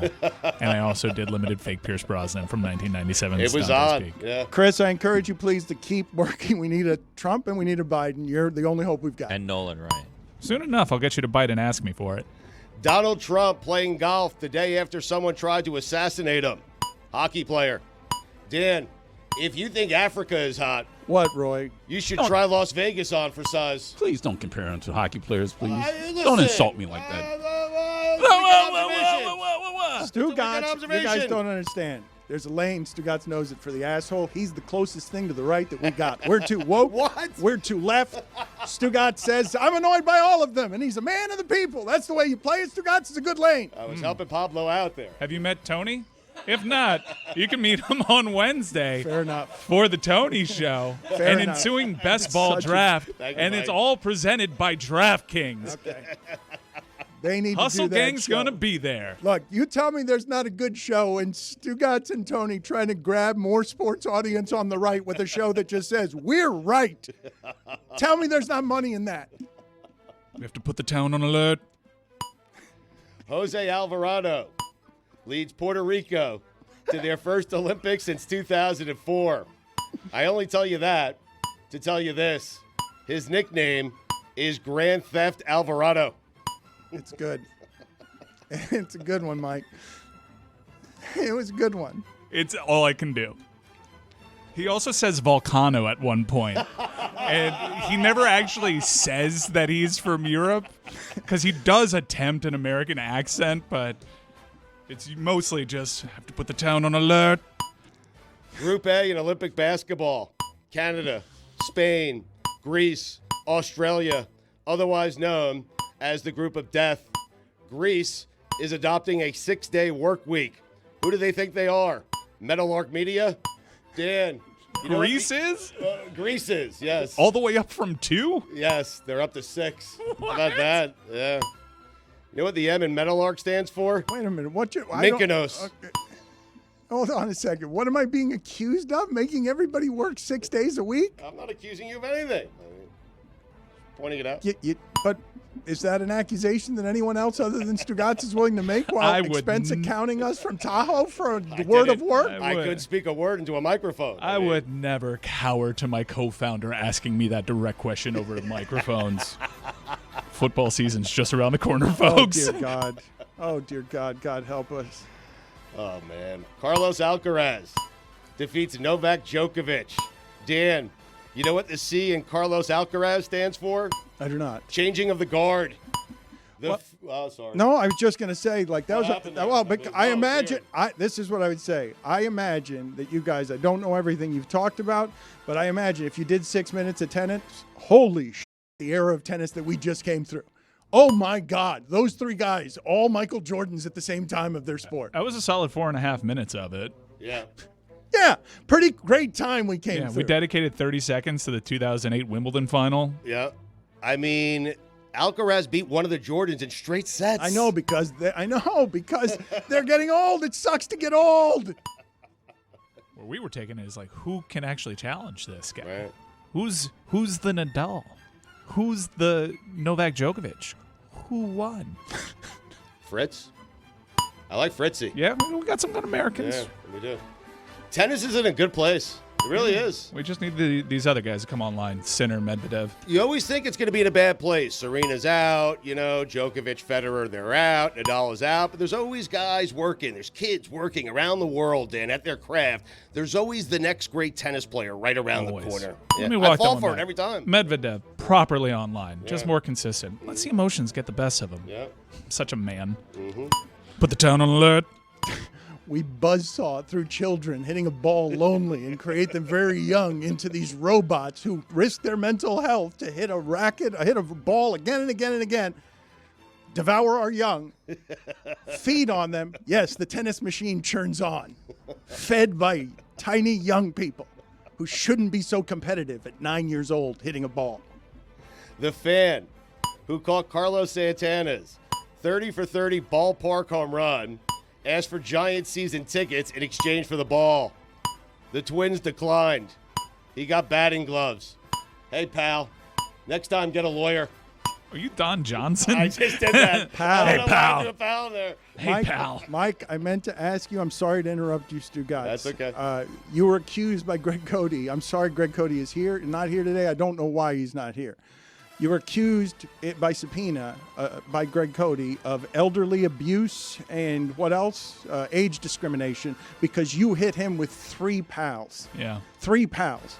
Stugotz only used 1. No, but he said hey in front of it. Hey, pal. Which is an homage to Miami Vice. And we can't let it go unnoticed. We have to put the What's town this- on alert. It wasn't even written down. What's the status of your legal thing with Cody and where's Turns out that's not a real law office. where's Cody? He's coming back from Europe. Huh. How dare he take vacation during an important time? I mean, the ESPYs were on. Open Championship We week. dedicated 12 minutes straight to celebrity golf. In this week's edition of July, First Take debated who was under the most pressure to win a title, the Cowboys, the Lakers, or the Yankees. What are we doing? Sports television. Give me $30 million a year. That's what we're doing. And it's the Cowboys. I know, but that's what you're doing. I mean, Skip built an empire over there, and now he leaves, and he's too old. Aging sucks. Yep. And what are you looking at, Billy? Well, because we were talking before the show, if Skip gets a day on First Take, imagine that lineup. He a deserves day a with day. Shannon, Yeah. a day with Skip, a day with Mad Dog. He should be able, like football players, like athletes do, go back to his original team at First Take, have a day, and retire there. I guarantee. That's a great idea. Thank you. That's great going to happen. idea. That is going to happen. Skip is going to show up and have a Here, dedicated day. let's do it Let's do it right now. Let's do it right now. Let's urge ESPN, please It give us likely won't that be day. Shannon's day. Shannon and Skip will not be Please there the give same us day. that day. Just what, man, that Bayless deserves to go out like that. Mad Dog and Skip on the same day, Just though. a- I mean, that's what dreams No, are but made a of. rocket ship. ESPN is claiming that First Take can exist without Stephen A. Smith. That's what they're claiming. Please, dear God, ESPN, I'm imploring you, let us have Skip Bayless Day one last time at First Take, just so all of us in sports media could shoot a rocket out of our ass and get one last great show out of hating LeBron James for 20 years. Is that what they're claiming when they say Stephen A. will give you $18 million a year, but 25 is a little too much? Billy, if you guys want to talk about this, No. all right. You brought it up. I mean, there's good here. Oh my God, is there good here? There is. I promise you. McAfee has a deal for $30 million a year with his production deal. He can pay for Saban and he can pay for, oh my God. And why wouldn't Stephen A. want more than all of that? They go get it, or I mean, How much? A chair just came over to Fox where, like, they can take their whole outfit wherever they want to go if Shannon wants to break his contract. How much pent-up media observations do you have over the last half a month? I can only imagine. I mean, the floor is yours. Go No. ahead. I mean, and no. you got manna from heaven with the Skip Bayless news Oh yesterday. my God. It was healing. Here's an excuse to talk about Oh, it. it was healing. As if it's fresh. Please let me escape to sports. It's the ultimate irony. Please let me escape to sports so I don't have to talk about an assassination attempt. It's unbelievable that that's where I end up at the end of my career. If I told you before your vacation to Africa that all this would happen, and then the Monday after it, the lights would turn on in this studio, mics crack open, and it's your former executive producer and Stugotz left with the task to address our audience on the matter. Would you have gone? To a healing place of love and laughter and life with my wife and a good friend. No, I would have just been here, sitting in the seat. That's correct. I'm still on page 1. Yeah, it's going to be a minute. Woj tweeting, Paul George to the Sixers at 3:30 a.m. The Scoop's life has to be a misery. God. It really has to. So bad. Shams, meanwhile, missed it because he was sleeping. You know what they say, Dan? You snooze, you lose. I feel bad for all those guys. They have to be crazy I people. feel bad for Shams. He was sleeping. I know, but And they the bird can't gets the sleep. worm. They can't sleep. They're not allowed to sleep. Well, I found a second thing to say. Woj is lurking at 2 a.m. I mean, what is Shams doing sleeping at 3:30 in the morning? Terrible Oh, job. my God. Your job is to stay awake. Just wait for a text. Anyway. Pent-up media observations. Those guys are paid so much to be made crazy by their jobs. Soccer isn't soccer if the Italians aren't good. Fair? Baggio? That's about all you know? That's the only one I know. That's about, okay, yeah. It's a long time ago. Yeah. Dallas, if you think you're a Klay Thompson away, I got news for you. You're not. Does he look old? Does he look broken? Does he look like he's not going to look the way that he looked with Golden State? He looks like he can be an upgrade over Tim Hardaway Jr., though. No. Isaiah Hartenstein. Nice. You got it. Yeah. He left New York. They treated him like Patrick Ewing there. They really did. Congratulations. In Oklahoma City, you go back to being Isaiah Hartenstein. But that's what he was. Yeah, but he was Patrick Ewing. Now he's Hartenstein. He sold out for the money, unlike Brunson, right? Brunson took a discount, right? He did. That happened while I was away. And they're saying Bridges is going to do the same thing. Who does that? Bridges. That's not a thing we're doing anymore in sports, is it? Brady. It's a little suspicious. A Mets-Nationals game finished in under 2 hours. I miss the long games. Why are we in such a rush? No. I do. Dude, I miss them. I was at a Cubs game for the first time ever a couple weeks ago. I was stunned. My wife and daughter went to the bathroom in the 7th inning. The game was over by the time they came back. It's wonderful. Wild. Well, slow it down. It's so They great. fixed all of it. But why are we rushing? We're rushing everywhere. That was the one place, baseball, where you didn't rush. This isn't It was lame for you. timeless. Pastoral, yes. This is. There are no clocks. Yes, it was timeless. And now they've got a clock on it. Why? Because hurry up. Yeah. 2 hours, we need all our money. A hot dog eating contest without Joey Chestnut isn't a hot dog eating contest in my personal record book, StugottsBook.com. What's Hey. happening with that? We're writing it. We're selling it. Why do you think he was at Tahoe? A couple of blurbs. Got someone else to write a You chapter. were collecting blurbs in Tahoe? You were. Maybe I asked Jason Kelce. You've asked a lot of people to contribute to this book. I hope they're all getting like a nice fruit basket or something. We're figuring something out. We don't know what it is yet. I'll get back to you on it. So it's Stugotz using all his powers to write a book that hasn't been written, using every person he can ask something from in the next few months. Listen, the book has been written. It's been delivered. We're ready to go. Just waiting on you, pal. People are saying they're me. Forward. I mean, I How wrote can it it for both you be written, already. delivered, and you're waiting for someone? well, I mean, Me? What do you mean me? I sent you the forward already. I know. What do you mean I know? A little lengthy. Oh, he wants it edited. Why are you blaming me for this book? I'm not blaming you. The book is fine. The book is, it's happening. It's going to be released in early December. Right in November time for the holidays. November 26th. Like I said, 2024. late November, right in time website for the says. holidays. There you go. But the book is done. Listen, I saw Jay Billis in Tahoe. I thanked him. He's a co-author of the book. I thanked him. I said we're going to do something for charity. I mean, and your forward was great. I mean, I just haven't gotten through it all yet. That's all. I know you've asked me a couple of times, but it's on me. It's not you. One page 2 yet? Forgive me, I'm just legitimately stunned by this because I wrote it for Stugotz and I said, I think this is too mean. You asked me to make it mean and I'm roasting you and this doesn't feel right. And can you send it back to me if this is like not gentle enough? I need your wife to read it. Like, this doesn't feel right to me. I have to read it first. Okay. I'm getting to it. Hey, Bertoletti, do it against Chestnut, and then do it against Kobayashi, and then do it 15 more times. Cubs reliever Colton Brewer broke his hand after punching the wall in the dugout. He fought the wall, and the wall won. That's pretty good. That's like the first good pun you've had in about 7 months. That's excellent. Thank you. If you didn't have pigs in a blanket on the 4th of July, guess what? You didn't celebrate the 4th of July.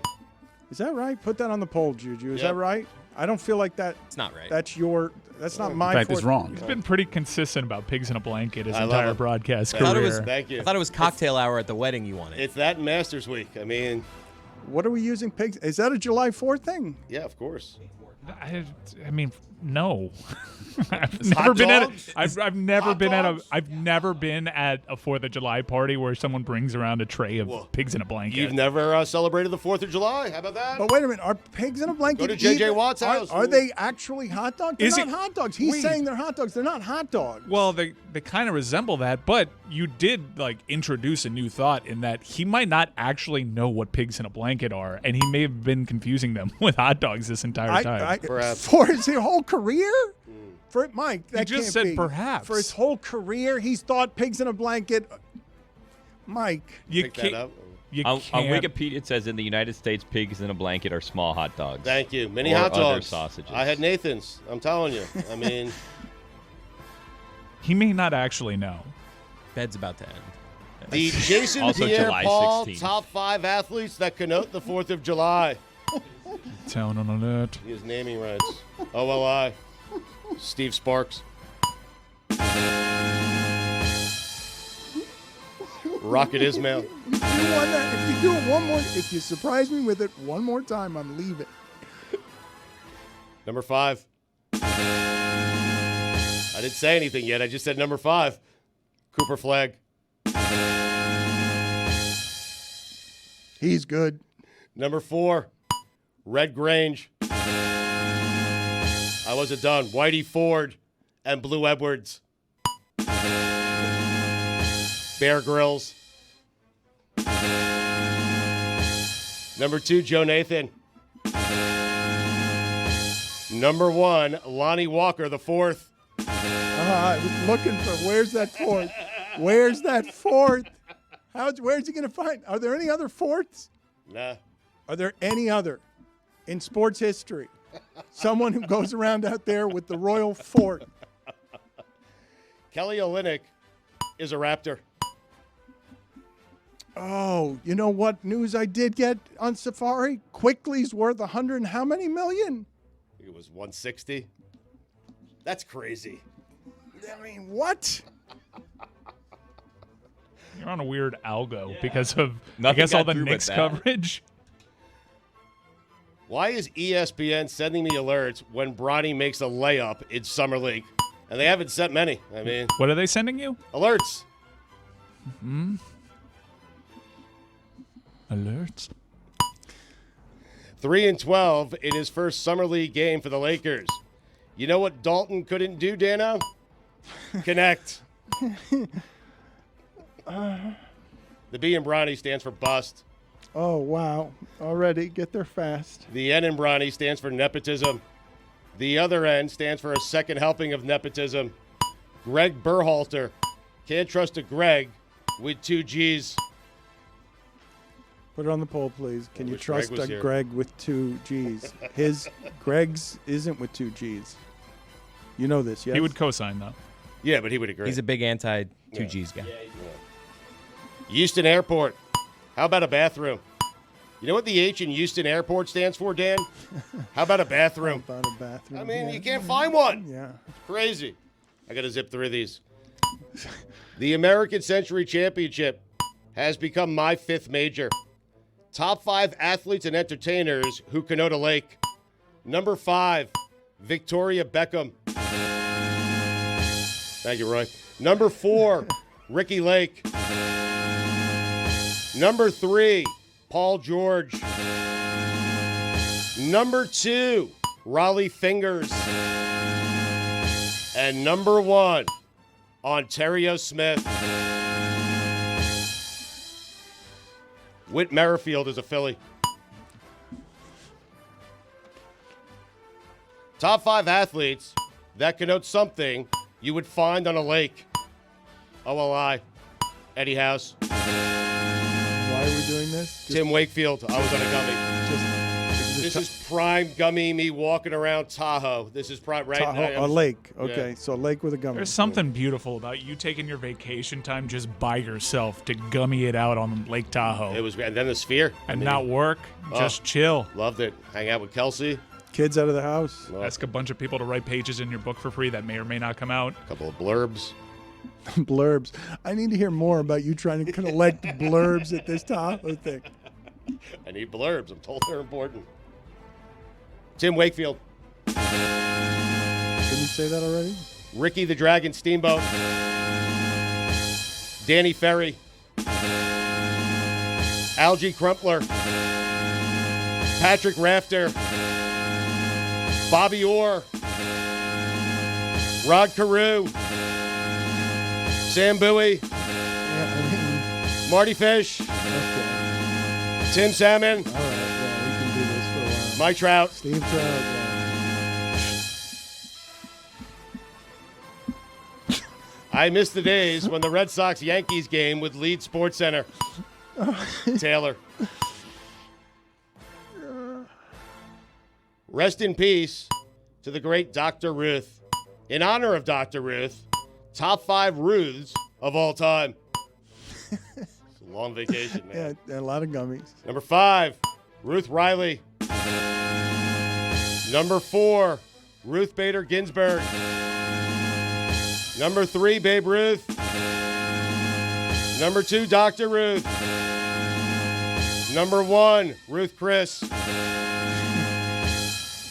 Top 5 doctors all time. Steakhouse joke. OLI. Dr. Jerry Buss. Dr. Jerry Punch. Number 5, Dr. Jack. Number 4, Dr. James Andrews. Number 3, Dr. J. How many threes has this been? Number 2, Dwight Good and Dr. K. Number 1, Dr. Ruth. Reese Hoskins is a brewer. Doc Ellis?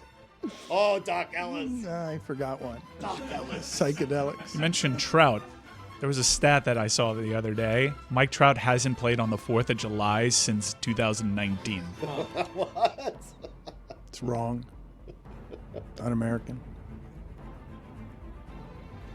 If I was an athlete, I'd be insulted to be traded for cash considerations. Only thing worse is getting traded for a player to be named later. Imagine being so bad that your team says, hey, we'll figure it out when we get to it. Just get the hell out of here. Speaking of hell, or Bryles. Dan, those are the weekend observations.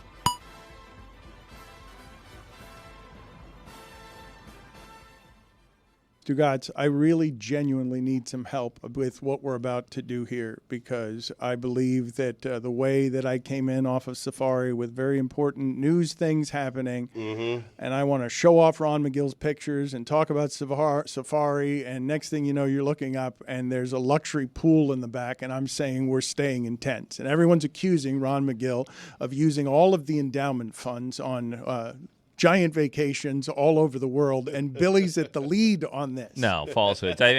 Falsehoods. No. But I think it's fair to wonder how a county employee has been to Africa 54 times. Yeah. It's because you're embezzling funds. Mike Schur has been accusing you of it for a long time. There's a paper trail of Meadowlark money that he has sent your way that just says, I don't want this money. This is Ron McGill laundering money, faking, sending it to animals. Ron, they want to hear about our luxurious vacation at the expense of the American public. Not the expense of the American public. As you know, Dan, you paid full price. I didn't pay full price, but I did pay some, and I get rewarded for all the conservation work I do over there by giving away thousands of dollars from the endowment. As you saw, you were part of that. We gave it to the Cheetah Conservation Group Outreach, Cheetah Outreach in South Africa. We gave it to the Painted Dog Research Trust in Zimbabwe. So these are thousands of dollars that are going to help protect these animals, conserve that precious wildlife down there. And listen, the places we stayed in, I'm not going to lie, they are the most luxurious.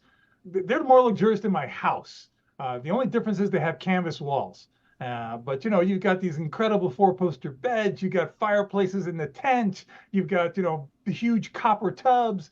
You got 2 big copper sinks. You got it's an incredible. It's hard to believe that they're tents, but that's all great due to Great Plains. They have such a wonderful organization over there, and they do nothing but the best in Africa. What more can you tell us about Donald? Which Donald? He's fine. You're talking about the Donald the guide. Yeah, he's fine. Listen, it was a hairy situation. I'm not going to lie to you. I've been to Africa many times. Right. This is the 3rd time that I have been quote unquote attacked by an animal, but by far this was one of the closest experiences I've had to watching my life flash in front of me. And for me, it wasn't as much me. I was just thankful to God that my wife wasn't walking with me that morning, which she usually does every morning.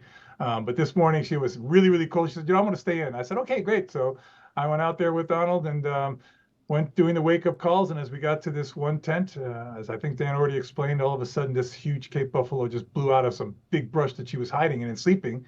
And she came right at us, and Donald reacting very quickly, and myself with the flashlight. We put the flashlight right in the animal's eyes, using it much like a matador uses a red tape to have him drawn to the light. And just right before he would hit us, we stepped to the side, keeping the light to the left of us. He went right into the tent, slashed the tent open. 2 of my most important guests, some of the biggest donors at the zoo, were in that tent at the time, and that was pretty hairy. She started screaming, and I had to scream, "Shut up, don't say anything." We had to be quiet because that buffalo was going to follow the sound, and I was just hoping and praying that it would go right as opposed to left, because if it went left, we had nowhere to go. Ron, speaking of that, so had the animals attacked, and this is a scenario where the animal says, you know what, you get to choose a donor that I kill. Where would Dan fall on that list of the donors that would go when you're negotiating with said animal? No, Dan would be at the very end of that list. Dan wouldn't be on the list. I'd throw myself in front of the buffalo before it hit Even Dan. this big donor, you said one of your biggest donors, you choose Dan over that person or yourself over that person? I would choose Dan over anybody because Dan's family. Okay. Well, then a lot of animals may die because I don't know that Dan knows how to keep your foundation alive. He must be doing something well, because since this morning, donations have been coming in on a pretty steady rate. I'm pretty amazed by it. It's because you're a crook. I'm paying for these fancy vacations. I don't think I've been to Disney World 54 times, and it's like a 3-hour drive. It seems like a lot. Are you going 3 times a year? Like, when did you start There were times when I was working in cheetah conservation, yes, that I was going 3 and 4 times a year. I feel like after number 38, I'd be like, yeah, I think I got it. No, let me tell you something, there's brother. a tiger. Let me tell you something, brother. Africa never disappoints. No 2 trips have ever been the same. There's always something that happens on each trip. I don't know if Dan told you about the time we're sitting there. We're following this pride of lions, okay? 3 females, like 7 cubs, and all of a sudden we're in the brush and we hear boom, boom. Sounds like horses coming behind me. And I just look behind me, and here comes this Impala running right by the truck, literally where you can touch the truck, and literally 15, 20 feet behind it, here comes this lioness. She's running through right after. She blows right by us in the truck. That's never happened to me before. It was so great because, Dan's not the most demonstrative guy when it comes to emotion. But I looked at him and he looked at me. We kind of went, holy shit, that was unbelievable. It's like Dead and Company. It's why I follow them. Every experience is different. I mean, listen, I saw Bertha in the second set. I've been to 180 shows. I have never seen Bertha coming out of drum space second set. They did it at the Sphere. That's why I continue to go. You need to do one of these. A Stugotz at the Sphere lives life the biggest way through psychedelics. You need to do one. It's a great character. I'd love to take Stugotz on a safari like this. I would laugh my ass off the first time. Can you imagine, Dan, that time we walked in the path and right in front of us is an elephant? Can you imagine Stugotz being there? Can you imagine that? Who's paying, our listeners or? I'll tell you what, Stugotz, I think I would pay out of my pocket to bring you over there just to be able to record your reactions to things that would, you would be crying like a little girl. I'll tell you what, I will do it if you come to Dead and Company with me at the Sphere and I can record you on mushrooms. Good? Let's do all of that. Let's make all of that happen. Ron, rolling behind me on the screen here, you're an award-winning photographer, and I don't know, what do you guys want to know about this trip? Because it's clear that Ron is embezzling funds. It is clear that he is a corrupt county employee who is living the lavish lifestyle on the dime of all of our listeners who donate from all over the state because he manipulates them into giving him funds. Ron, I was wondering, because traveling with friends is a very tricky game. It's a dangerous game. And so I am wondering, when you and Rita, you have some alone time, you're in the yurt, that's the Ritz-Carlton, when you guys are hanging out, is there anything Dan did throughout the week where you and Rita are saying to yourselves, hey, this Le Batard guy, enough. I'm tired of him. He keeps doing this. Is there anything that Dan did? I got to tell you, no. I mean, Dan has some very strict dietary requirements that, he's doing for his health and doing things very well. And I thought, I was really concerned that they weren't going to be able to accommodate him with those dietary requirements, but he seemed to be doing very well. He seemed to be enjoying the food. I will tell you, I have had some of the most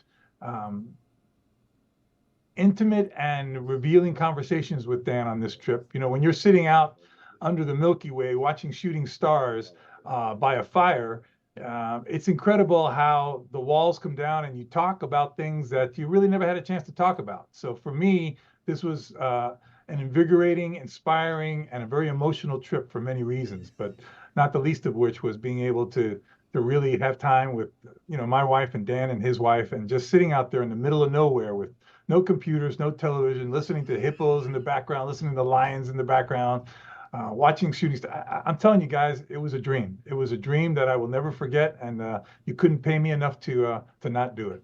Boring answer. Dan, what did Ron do? You think he's a big giant farter? There has to be something. What? Like this man. No friends go on vacation for 2 weeks without getting tired of each other. I mean, come on.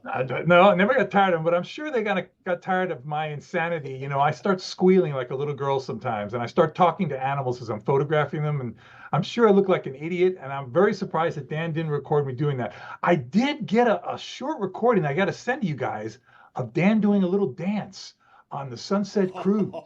He's kind of doing a little dance as he's doing this thing, and it's actually pretty cool. I was seeing Dan kind of, let the guard down, and I was kind of moved by that, really. I think I should send you guys that clip. Moved. Look, this picture behind him is him, but there's another picture of him looking at the cheetah like he's thinking like it's going to kill him. His wife is in heaven. She's just the greatest animal lover on the face of the planet. But there's another one that if you see Dan looking at the cheetah, he's like, I'll kill you. I don't know. He's got this fear of God in him. You saw him feeding the ostrich. That was so hilarious because here you had this massive guy and these two ostriches coming over his shoulder, and his face of panic is just the best. Man, I'll tell you, he let all the guards down. It was a lot of fun. Is it nice or is it boring? He's a little too wholesome with this, right? As he embezzles funds and spends riches all over Africa to help me and my wife to great romance under the stars. All of us stealing the listeners' money. He's a genuinely nice person, and even though we've given him countless opportunities to undercut it, he's just super nice. That's who he is. How many assistants did Dan bring? Disappointing. He didn't bring any assistants, but I will tell you something. Dan gets cold very easily. He doesn't like the cold. You've seen him in the morning. You would think we were in Antarctica. The guy was wrapped up in so many blankets with wool hat on his head. And I think at one point he said to me, this is the coldest I've ever been in my life. Look at his beautiful wife there. Look at that. 4 or 5 rhinos, literally they're within 10 feet of us right there with nothing between us. Where do you see 4 or 5 of the most highly endangered species in the world? Look at his wife. She's in heaven because she's actually connecting with this out there. This is the wild, baby. This isn't the zoo. This isn't Lion Country Safari. This is the wild. And we had experiences there. We saw animals. God, the thing with the painted dogs, with the leopards, with the lions, lion cubs. The lion would walk literally within 2 feet. Look at that shot. Oh, you blew the best shot. That shot of the lilac-breasted roller. We blew the shot. There it is. Look at that shot. You know how hard it is to get that photograph, guys? You have any idea? Dan knew I got it too. Dan said to me, he goes, I think you got it. I think you got it. Because we were struggling to get that shot of that bird with its wings open. It was so incredible. Because, see, birds don't produce blue pigment. All that blue is caused by refracted light on the structure of the feather. And you have to get the bird to show the feather the right way so the light hits it. And it's a split second, man. Dan, all the tests, those things fly around so fast. But we got it, Dan. We got that shot, brother. No one is as enthused as you are by this. They're looking at you. They don't see the art in it at all. They think you're It's a blue jay. They think you're. It's not a blue jay. It's a blue jay. Lloyd Mosby. It's a lilac breasted roller. Joe Carter. Oh, we can play that game for a while. Jesse Barfield. Vernon Wells. Dave Steve. I don't know what the hell you guys are Roy talking about. Halladay. We're just naming Blue Jays. So. Jack Morris. Oh, jeez.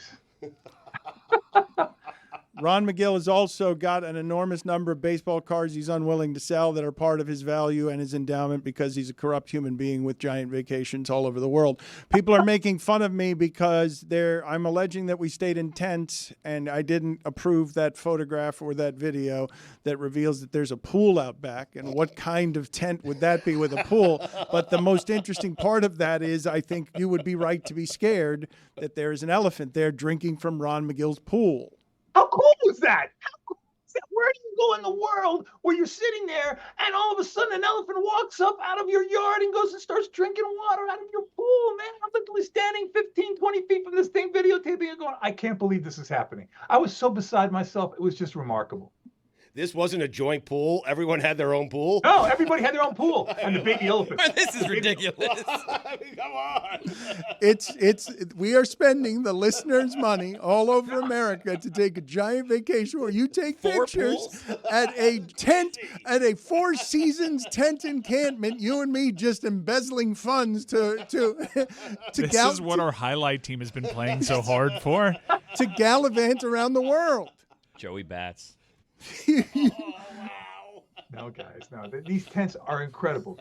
But I have a wonderful partnership with the company, Great Expectations. That tented camp that we're talking about with the person, look at that elephant looking at you in the eye, Dan. Look at that. You remember that guy? Came right up to the truck, looking at us, trying to scare us, trying to make us think that we're going to be afraid of him. Oh, Dan, no, please. Do you guys have this video here? This is the most amazing thing. Maybe Ron has seen more. This is like the strangest version of going over to your friend's house after they go on That used to be a vacation and they thing. force you to watch a 3-hour slideshow from it. Okay, all right, cool. I'm We psyched. went to Tacoma. You'd think after the 54th time the novelty would wear off some. Like, I'm it's good. not art, Ron. You're just taking pictures of birds all over the world. And this one's upside down. Craig put it in there upside down. This is stupid. Anyway, here's the next one. That's when I had my finger over the camera. You remember that, hon? All right. Look at Just that. 2,700 All the Lions and more. Cubs drinking at the same time, coming in there. We watched them, followed them up to the. Oh my God, where do you see that, guys? On These are Google. wild lions and their Animal cubs. Kingdom. No, you don't see that. I have no personal connection. I understand why you're thrilled because you actually took it. But for me, it might as well be Google searches. You weren't able to move anybody with your shit pictures, you embezzler. The pictures are too good. Pictures. If it was like a blurry selfie, I would feel more connection to it. But these are too professionally done. You're almost too good. I'm a professional, Mike. That's my job. I mean, if you put me behind a microphone and what you're doing, producing a show, I would totally screw it up. I'd be a moron. Look at the background right now behind Dan. What we have on the screen right Look now. at that, That look is at that is a Windows 98 desktop. I have no connection to this. You're 100% right. Yes. It's a bull photo that could have been culled through artificial I don't intelligence. want to see these nice photos. I want to see you like putting a fork and knife over your meal for the evening, like forgetting Sarah Marshall. Where's the cocktail hour? We were being. I got those too, but I didn't think you guys want to see that. That's what those are connection points. Otherwise, I'm just seeing like stock images. No, you're not seeing stock images. You're seeing freaking utopia. There we go. Look how happy Dan is. There we go. That's great. That's better. That's It's so great. cold right there. Put the It's so fondue cold. out, and we can do like 3 more hours of this. Is that hair going into Dan's nose or out of Dan's nose? Oh yeah, I had some tough times with the grooming in the roughing it in Africa. Oh God. Roy, I don't know if you have the feeling because you are the host or one of the hosts of the now champion hockey show that is sometimes on Fridays and is a raging success because the champions had an embarrassing parade while I was gone, right? It rained a ton. There was a lot of rain, and everyone laughed at Miami because there was apathy about the Panthers. Well, Fort Lauderdale, yes. Everybody laughed at the fact that it was raining on parade. Yes. Totally unfair, right? Totally unfair because the fan base is actually huge, and the championship felt as good as any. No, there was thousands of people there, Billy. What are you talking about? Not hundreds of thousands. I didn't say hundreds of. I said thousands. Yeah, Thousands. I mean, What are you snacking on, Roy? This is a chips, strawberry PB&J little sandwich thing. Nice. Oh, good. Roy likes the food around here. He just likes food. I mean. Well, he has I'm a for foodie, years, yeah. but he's gone from vending machines to just whatever muffins are in the cabinets. And a plate full of bacon this morning I walked into. Just 7 strips of bacon on a plate. But so these are the OGs around here. This is the original crew here. This is the thing that built the empire that would conquer all in the fights for the new media age. We're good, man. Finally eating breakfast and getting fed legitimate food. Yesterday, I can't tell which was that a presidential candidate. All right, I can't tell which one it is. That's how I talk. It's Nolan Ryan. We got to come together. Come on, man. Please Tom keep Gordon. working on it. Please. It's not terrible. I've heard worse. I've heard worse Bidens. Who was that? That was You know Trump. who that was. No, Come on. I did recognize him. hands. I recognize it wasn't just the hands. You can work on that. You Yeah. succeed. You're But the do next the Shane Trump Gillis. hands when you do your Biden impression, and I'm telling you, it would feel like it's a. Come it on, would man. totally throw You're me the off. next Shane Gillis, Chris. You can do it as the everyman for comedy. Last night, evidently, Mike is saying we've built for a decade to get to last night, one of the greatest nights of his life. And during this night, okay, I saw Chris, and I don't know if Roy was doing this, but over here is sprouting some sort of Tony show with Taylor. And over there is sprouting some other pitch clock show with Jeremy Taché and David Sampson. And I felt like the OGs said, what are these bullshit shows? These bullshit shows that Hey, are these bull shows are really exciting things that we got going around here. Now, the Taylor and Tony thing, that was basically an unboxing of the big game that dropped yesterday. Settings CFB talk. 25. Yeah. They actually played a game. Kudos to Taylor for pulling kudos. off to Chris said no kudos. No Chris said they're not doing the hard work that is making good content. They're just playing a video game. Well, Taylor sang that song. That was good. Yeah, that's hard work. Yeah, But that's Dan, horrible. I have to tell you, like, I'm not interested in video games the way I once was. But people are interested in watching other people play video games. Yes, of course. Yeah, this but is not where amazing. we've. This is Not where Tony we. and Taylor, though. It's This really is where the we've problem. aged out. We were going to do it with Twitch. Like what? Yes. Gamers. Well, we got kinda- late. We got to YouTube and gamers late. Yes. I don't understand. Like, we have plenty of conventional stuff. Let some other people that are associated with this show take some hacks on the internet, and you can see some hacks as well as some OG cast members intertwine with what Tony has built out. The Tony Show returns on Wednesday. We're going to be playing a lot of retro games out there, not necessarily the new CFB 25 one, much to my dismay. And at the conclusion of it, we're going to have a DK best ball draft that we're all excited about. So it's going to be it's kind of like the Truman Show. It just follows Tony around for the entire night. I was asked not to attend implicitly. They said, please do not come. Do not participate Who? in this in any way. Tony doesn't want you to. No, I was asked to stay away from this. Billy, you would make it so much better. Well, I was asked to stay away, and you know me, I'm a team player. If I'm asked not to come, I If only, stay home. If only there were more avenues for Billy to constantly undercut Tony while he's trying to create content. Don't ask Billy not to go to something. I mean, If you ask me not to go, trust me, I will oblige. But why? I don't understand. This is a weird.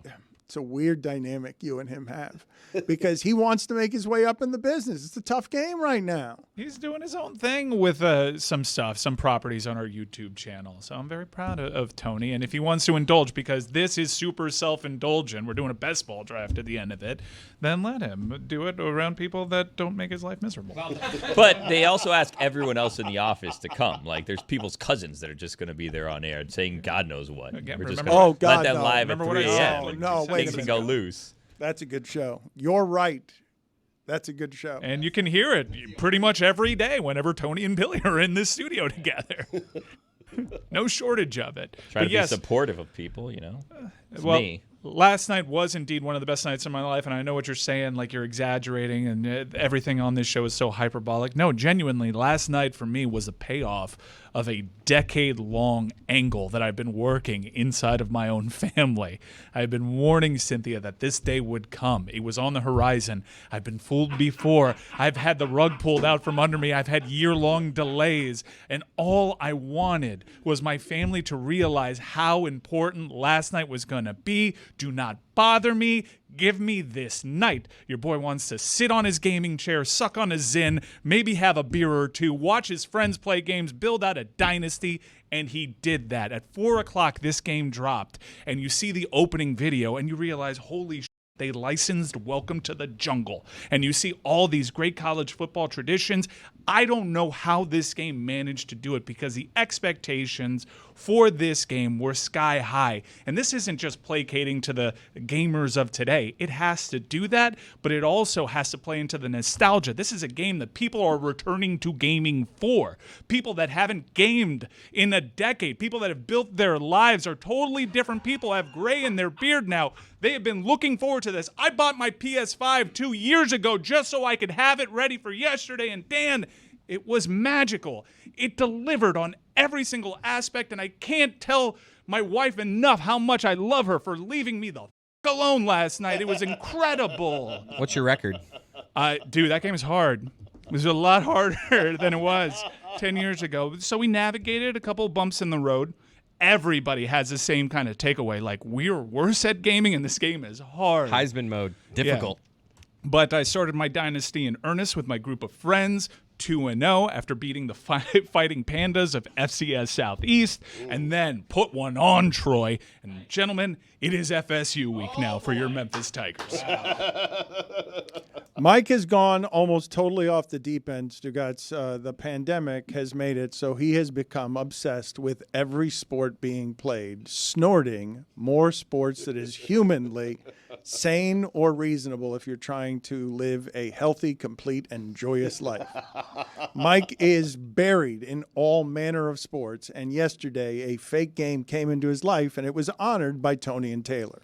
And it's a real game. No, I'm just saying, yes, of course it's a real game. But it's not a video real life. game, right? But not for real me, life. there Yes. is nothing more real than the relationships I'm building inside of my online dynasty. Yeah. Really? I was up till 1:30 in the morning watching someone else's UNLV running Rebels go through a huge quarterback controversy. Wow. I was assured that both quarterbacks were told they were going to play.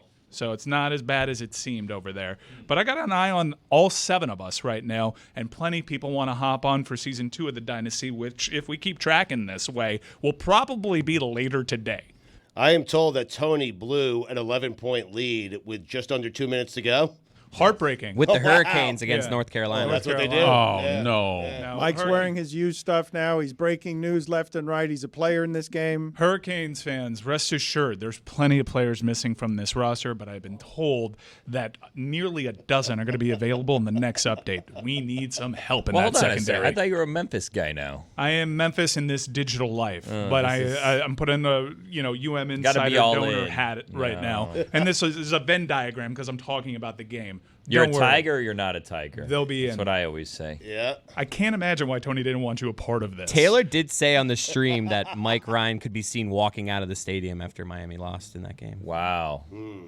It's good banter, solid banter. It's part of the game. We like the banter. EA Sports. It's in the Chris. game. It's in the game. Chris, did you or did you not say you tuned in to Taylor and Tony for 90 seconds and you bailed? Not good enough. I was in the chat. I was trying to help out. But I had to go somewhere. Yeah, that's fine. That's You the turned problem. it on and People walked can. away, You can. right? Most people do that with the Twitch stream. I think the 90 problem seconds, it all is- counts. That's a Sent view. one Thank you. message. There were lots of like celebrities doing the same thing at the same time, were there not? Like a lot of people were doing Huge. this. Why watch sketch when you could watch Taylor and Tony?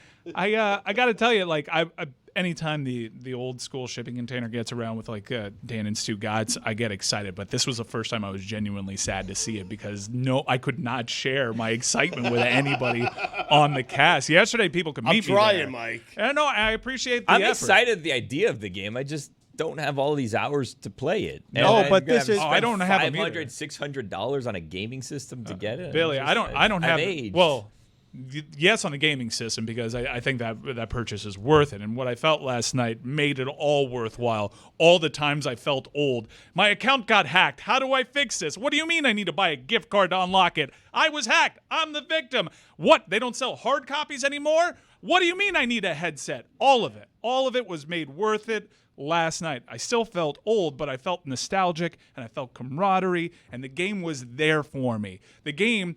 The previous edition was there for so many people during the pandemic. It had a resurgence. This game matters to so many people, and I'm so thankful that EA nailed it. But when you're playing against somebody who is sitting in their own living room, right? They're not sitting with you. Is that because I'm playing again right now? My enemy is a computer, but I do have a couple of user-scheduled games on Dynasty mode. I hate that. When you play video games, both of you need to be in the same location. I need to be on a couch. You need to be on the same couch. Very late we need to do bong hits. We need to play Frogger. Playing Pong. Yeah. Frogger, Stugotz. Oh, it's a great game. This is how you're classic. I do miss that aspect of it. And then there's lag, and everyone will say you have to hardwire it, but not both people can be hardwired. Some people don't even hardwire anymore. It's all I've learned so much. But it's totally fine, and you can. I found now that these gaming systems have these party modes, and I was just hanging out till like 1:30. I felt so young and so old at the exact same time. It was a beautiful night. Okay, it was incredible. Please, before I get to this other show with Taché and Sampson that I think Chris Cody doesn't think should exist. Oh. You support this show? Okay. Regardless, I'm on it. You guys, look. Nobody wants to support side projects around here. It's very disheartening. Mike Ryan is saying, in the cynical age of it's impossible to meet our discerning standards, where all we do is make jokes on the internet at every single thing. You're telling me that a video game has been unleashed. This is the one where Chris Fowler does 1,000,000 miles of AI for. Yeah. Yes. So I haven't built my program up to get a Chris Fowler, Kirk Herbstreit game yet. I'm still with Reese and David Pollack and Jesse Palmer, but I'm hoping for FSU week, which my AD has announced is going to be a whiteout game. Wow. We get the national television crew. Aren't you the AD? No, I've hired somebody. Don't you have any ACC news to break in this segment? Well, yeah, there's a lot of stuff going on right now, and the FSU, there was so much smoke coming out from FSU last month that they felt so good. They were going to the Big Ten, and then I called a couple of sources that know what's going on with the Big Ten and a couple of other ACC sources, and I was essentially laughed away from the phone because of how ridiculous that notion would be. But it does seem like FSU is hell-bent on getting out of the ACC, no matter what it costs them. And I think a lot of schools are waiting around, rooting for them, establish the precedent, you pay the money. And you have a situation here, if Brett Yormark's comments over the Big 12 media day are another Yormark, another one of them. They'll you know never what? go away, Dan. Brett Yormark. How did that happen? Well, they're twins. Brett Yormark came into the Big 12. It was in a dire situation. Everyone thought it would die. He did save the Big 12. The Big 12 was in better position and essentially killed the Pac-12 after the big teams left to the Big 10. Big 12 picked up the pieces. They are very aggressive. Credit to him, and you may disagree with the means and how he goes about doing things, but he's an ass kicker. And now he is potentially turning to private equity, which is dangerous because private equity, in some cases, these might be loan sharks. And you have a situation where FSU is also turning to private equity. And that's a bit of a dicey proposition, but I do wish FSU well, hopeful that they can establish some sort of legal precedent to get out of the ACC. I wish FSU well. I what do. Kind of way is that to go I into do, the because rivalry? I'm not a fan of the ACC whatsoever. I think that they've taken a back seat to all of this, and you're seeing what an aggressive leader can do by just merely saving the Big 12. Brett Yormark just strolled into this sport and showed more cojones than anyone in the ACC has shown in several years. But I am hopeful that you take this year, you play it out, and as we inch more and more towards the Super League, hopefully, and that the NCAA doesn't get safe harbor status, that you can have a totally different college football landscape almost every year for the next 3 years. It's pretty wild. The ACC ripped off by Skipper. Yep, he signed a bad deal. Well, great deal for him. Bad deal for his Tar Heels. Great, yes. Okay, so great deal, like the best deal maybe ever in sports media. that bad- ACC ESPN deal. But bad for his school. But terrible for his Tar Heels. Just totally nuked his Tar Heels, though they're probably best position out of any of the schools. You are telling me, I just want to get this straight, that the CEO of our company, when I've told you athletic directors, some of the least impressive people in the world, look how late it took them to figure out at the top of leadership. Hey, let's rip everyone off for all the money. It should all be independent. It's been a giant unjust scam for a really long time. Nobody knows it. Let's just steal it. Here comes private equity. Let's just buy all the players. Let's just buy it. Let's have Texas's quarterbacks come out to Lamborghinis in recruiting because now we're throwing around giant dollars because everyone can see the business of television. Good God, it pays. Let's codify a collectively bargain, not really, settlement and say, no, 80-20 is a split forever. Us bureaucrats get to stay in power. And also, safe harbor status, nobody can tell us anything. And even though we've at every turn tried to undercut NIL, we're now in charge of it. It's all subjective now. Have fun. No, thank you. No, thank you, NCAA. And if you've seen the language, they're only turning the temperature up on it. It needs to be stopped. But I can't believe that you're saying here, Mike, that with all of the cynicism of the internet howling at expectations for bring me back the nostalgia of this game, it met and exceeded your discerning standards for I've been waiting for this night all my life, and it's even better than I imagined. Because the hype around this game got so out of hand that it's almost impossible to meet expectations because people's memory of this game, I guarantee you, if your last memory of NCAA 14 was exactly back then when you played it, you still talk in such glowing terms that if you open that game right now, you probably wouldn't recognize it, and you'd ask yourself, why did I love this game so much? It's kind of like how you would feel about Frogger. You'd swear up and down, Frogger, I don't need all these graphics.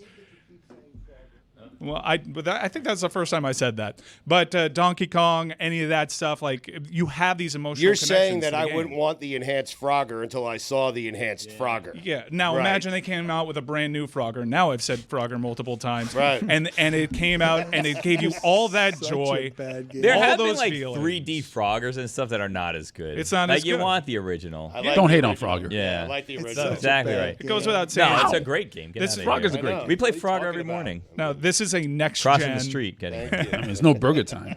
What? Burger Since time. Dan mentioned that, there have been 17 Froggers said. Yeah. It was like What do you mean wildly you played predicted. Frogger? Why did you play? You Oh, played we have to run through traffic. to Yeah, get they here. run Yeah. through traffic because they park Yeah. across the street. It's real life Yeah. Frogger. It's a dangerous game. Dangerous game. Which somebody high actually risk tried- Frogger. Wasn't Frogger like a Kyle Brandt show for like a I think moment in so. time during I the Oh think show? yeah, I Yes. saw that. Yeah, Yeah. That was 10 questions. It was okay. What? Yeah, there was a It was Frogger okay. game show. But Kyle Brandt, 10 questions was Yeah. just okay. No, the Frogger game. Frogger it didn't get game. renewed, so I Guys, don't the think it's. show's I'm not moving going out very on a fast. limb saying it wasn't He just great. got back from Africa. Stop confusing Kyle him. Brandt? We got Trump impressions that sound like Biden. We got Biden impressions that sound like Trump. Wait, hold on. Kyle Chris Brandt has with- to say it's Biden. Brant went with you to Africa. I believe his Trump is improving. You know who I am, man. I didn't Well, know. who was No, I had no idea who that was. I have no clue. I did not know who that was. Chris, we need you. It's going to be a tough 4 months, man. You really think a 77-year-old is going to strike us out? Because that's crazy. Not strike you out. You just got a foul tip off a 77-year. I mean, can we even paint the strike zone? You know, I'm kind of at 77. It's not a crazy question to ask. I want you to set it up. How do I do am that? now Get challenging Nolan You Ryan want us to get down Nolan, here? the Ryan We Express to couldn't come down even here? schedule us I mean, swimming against each other. We're not going to Nolan Ryan here. Chris, you said he was throwing how hard and when was he throwing it? Like he was. At age 63, so 14 years ago, his top speed was 85. Okay, so he's probably down to what, mid 70s? I can't hit 85. I'll tell you. I'll be honest. But how I about bet he's mid 70s? mid-70s. Mid 70s. Yeah. Yeah, mid 70s. Mid 70s is like an average high school baseball player. Yeah. Yeah. Maybe I can't hit him. We now have in the Elser, I believe, the ability to use a basketball court. Can you guys prove to me any semblance of athleticism somewhere in this building? You just threw out there a second ago we couldn't organize a swim meet. We were trying to Well, organize a spoiler swim meet. alert, that's going to happen, I think. Billy just informed me we were doing a swim meet. Maybe that was one place, like the one location may have gotten canceled, but we're still Mike, are you on efforting. your phone? Yeah, there's a lot of stuff happening right What's now. happening? In Well, the AAC? The no. digital AAC or the real ACC? I'm confused now. No, the commissioner's going to advance a week. Wait, what? What? We're going to get to week 3 after everyone's done Oh, recruiting. I see. yeah. Real life or? Well, ball is live. No, video game. Got it. You can send them a DM, but it'll cost you 5 hours. Frogger had one season. It was Kyle Brandt and Damon Wayans. Yeah. Yeah. Damon Wayans, underrated. Mm-hmm. Top 10 Wayans easily. Oh, yeah. Even though there was like 7 of them. You guys want to try that list? Because I don't think we would do very well at the top 10 weigh-ins as a show. Ooh. I think we would get stuck at, what, 4? Well, our 5? thing's top 5, and then we'll have OLIs. Keenan Ivory, OLI. I'll take What? That's gotta be. What? I would take Kim, OLI. Really? No, I have Kim at 5. Kim's probably at 5, yeah. Well, the Tracy Chapman thing on the Living Color still holds up. All right, we're out. Marlon. No Wayans. Sean. There it is. Stugotz with a finger gun toward Mike Ryan. Mike gave me one. I gave him one. No I got it. way. It's moving fast, What but he I'm there. threw out there lazily while I think trying to pull a cigarette out of his shorts. Who do you guys rank higher, Damon or Damon Jr.? Oh, Damon. I was actually in my phone Really? because Dan said set it up, and I wanted to quickly say like the setup guy for the world champion Kansas City Royals just to really make this segment confusing, but tie it all together. And I lost the name because even though I care about more sports than I ever have, baseball, not so much. Eric Hosmer on a future edition of South Beach Sessions. Ooh. Great beard. It's Great a good get. promotion. It's a good get. Not in the Royals. That was Hall of Biden. Fame. That was Biden, Bo right? Jackson Who is is. that? That was Trump. Oh. I was just man. informed by executive. Who was that? If I say man at the end, it was Biden. That's a cue? You just don't get it. You really don't. None of you get it. Better. That's Biden. I want to do my Pierce Brosnan impression so bad, but Dan got bothered by it. We need a Trump. We don't need a Pierce Brosnan. You don't need a 1997 Dante's Peak version of limited fake Pierce Brosnan in which he says essentially 4 words. I miss the limited fake so much. Town on alert. All right, Mike, I'm going to need you to leave for the rest of the show. What? That's it. fair, I'm actually. sorry. No, I Get get out it. of here. I get it. I told him about not me, to man. do Who's that. Craig Wayans? That's Robert Kennedy. I can play remotely on the app now. Just leave. All right, just go leave. Who is Craig? Go play video games. Go play video games for the rest of your life. I'm not going nowhere, man. Please leave. I'm staying right here. That's I Biden. don't care if you want me to leave. I'm staying. He said, man. Get it? It's an election joke. Right. I don't care how many of you want me to leave. I'm staying. I'm Joe Biden, man. That was Biden. That was Biden, It said yeah. his name. Man. Yeah. And man. And And man, man. yeah. Yeah. The name gave it away that time. Though. Yeah. That's true. Why were you a Roomba before? That's the way he walks around the stage after a Right. speech. All right. Oh. Look, we're competing against Colin Cowherd, and up on his graphic is Josh Allen overrated? Oh, wow. Oh, that's a question. I saw Josh Allen in Tahoe when he asked me, how's that Billy Gill doing? Oh, wow. I swear I called Billy right afterwards. Yes. He said it, lovingly. By name, or he's like, who's that old guy that said that about me? I mean, he did. Billy was flattered Said by it. a-hole? Well, he yes. Did any of it happen? Did It you see did. Josh? Yeah, I have his number, too. He'll be on next week. So, Billy, there's no relationship there. It's just a bunch of Stugotz scam smoking. It was a there. walk by Did you- head nod. I Hold on a imagine. second. Did you do the thing where you texted him and you saw that he got your number or a fake number situation? No, he gave me the number. I texted Yeah. him mine. He said, I got it. Yeah, that's I did that to someone who was standing in the street offering to sell new roofs. I thought I was just taking a paper from them, helping them out, and then they asked me for my contact info, so I gave them my wife's phone number off a digit. Oh. And if they figure it out, they call my wife. A coward move off a digit. What do you mean? Oh, no. The weakest scam ever. Hey everyone, welcome to our new baseball segment, The Pitch Clock. I'm Jeremy. I'll be your host every week. And here's the pitch. Essentially, every single week we will have a baseball-themed segment where we will be playing a nostalgic trivia game with a member of the shipping container and potentially our baseball expert. We actually do have our expert today. I'll get to him in a second. Hello. And we will also have an interview with an expert every single week. We'll be going back and forth between those two things to force feed you modern baseball information in between our fun trivia game. Taylor is our producer. He has our game. And our expert is here with us, Mike Schur. Thank you for joining me and Chris Cody today on the very first episode of The Pitch Clock. Taylor, why don't you go ahead and let us know what the trivia game we are playing today But wait, will we've be. done this before. This isn't the first one. No, we had 2 pilot episodes, Chris. Oh, Those okay. are exclusively on YouTube. This is the first time they're hearing us in the podcast feed. Mr. Executive Producer, this is the very first time. Off to a great start, guys. Crushed those. Yeah, we did, and they're on YouTube. And you can go back and watch those if you'd like. But this is the first time that we're playing this game on the actual show. Chris, this is exciting. Go check it out. Mike Schur is here. I whooped that ass last game. Yeah, you did. Yeah, I've got Mike Schur as a minus 2,000 favorite today Great. because the game is a draft. Oh, you're going to pander to him. That'll for be sure here. 5 rounds. It's a draft. And you're drafting players based on most seasons on the All-Star game roster. Whoa. So if your player has been an All-Star 5 seasons, that's 5 points. Okay. And at the end, whoever has the most points after 5 rounds wins the game. It's pitch clock Whoa. rules, so you have 20 seconds per pick. All right, I go first. Yep, pitch clock rules. I called it. Chris Cody can go first. Mike Schur, you'll go second, and I'll round things out picking third, and we'll just keep going in an order like that. What's Mike Schur looking at right now? Looks like he's looking at some cute. I don't think he should be Googling anything. I'm not googling anything. I promise. right. I'm not googling anything. I don't think he needs to.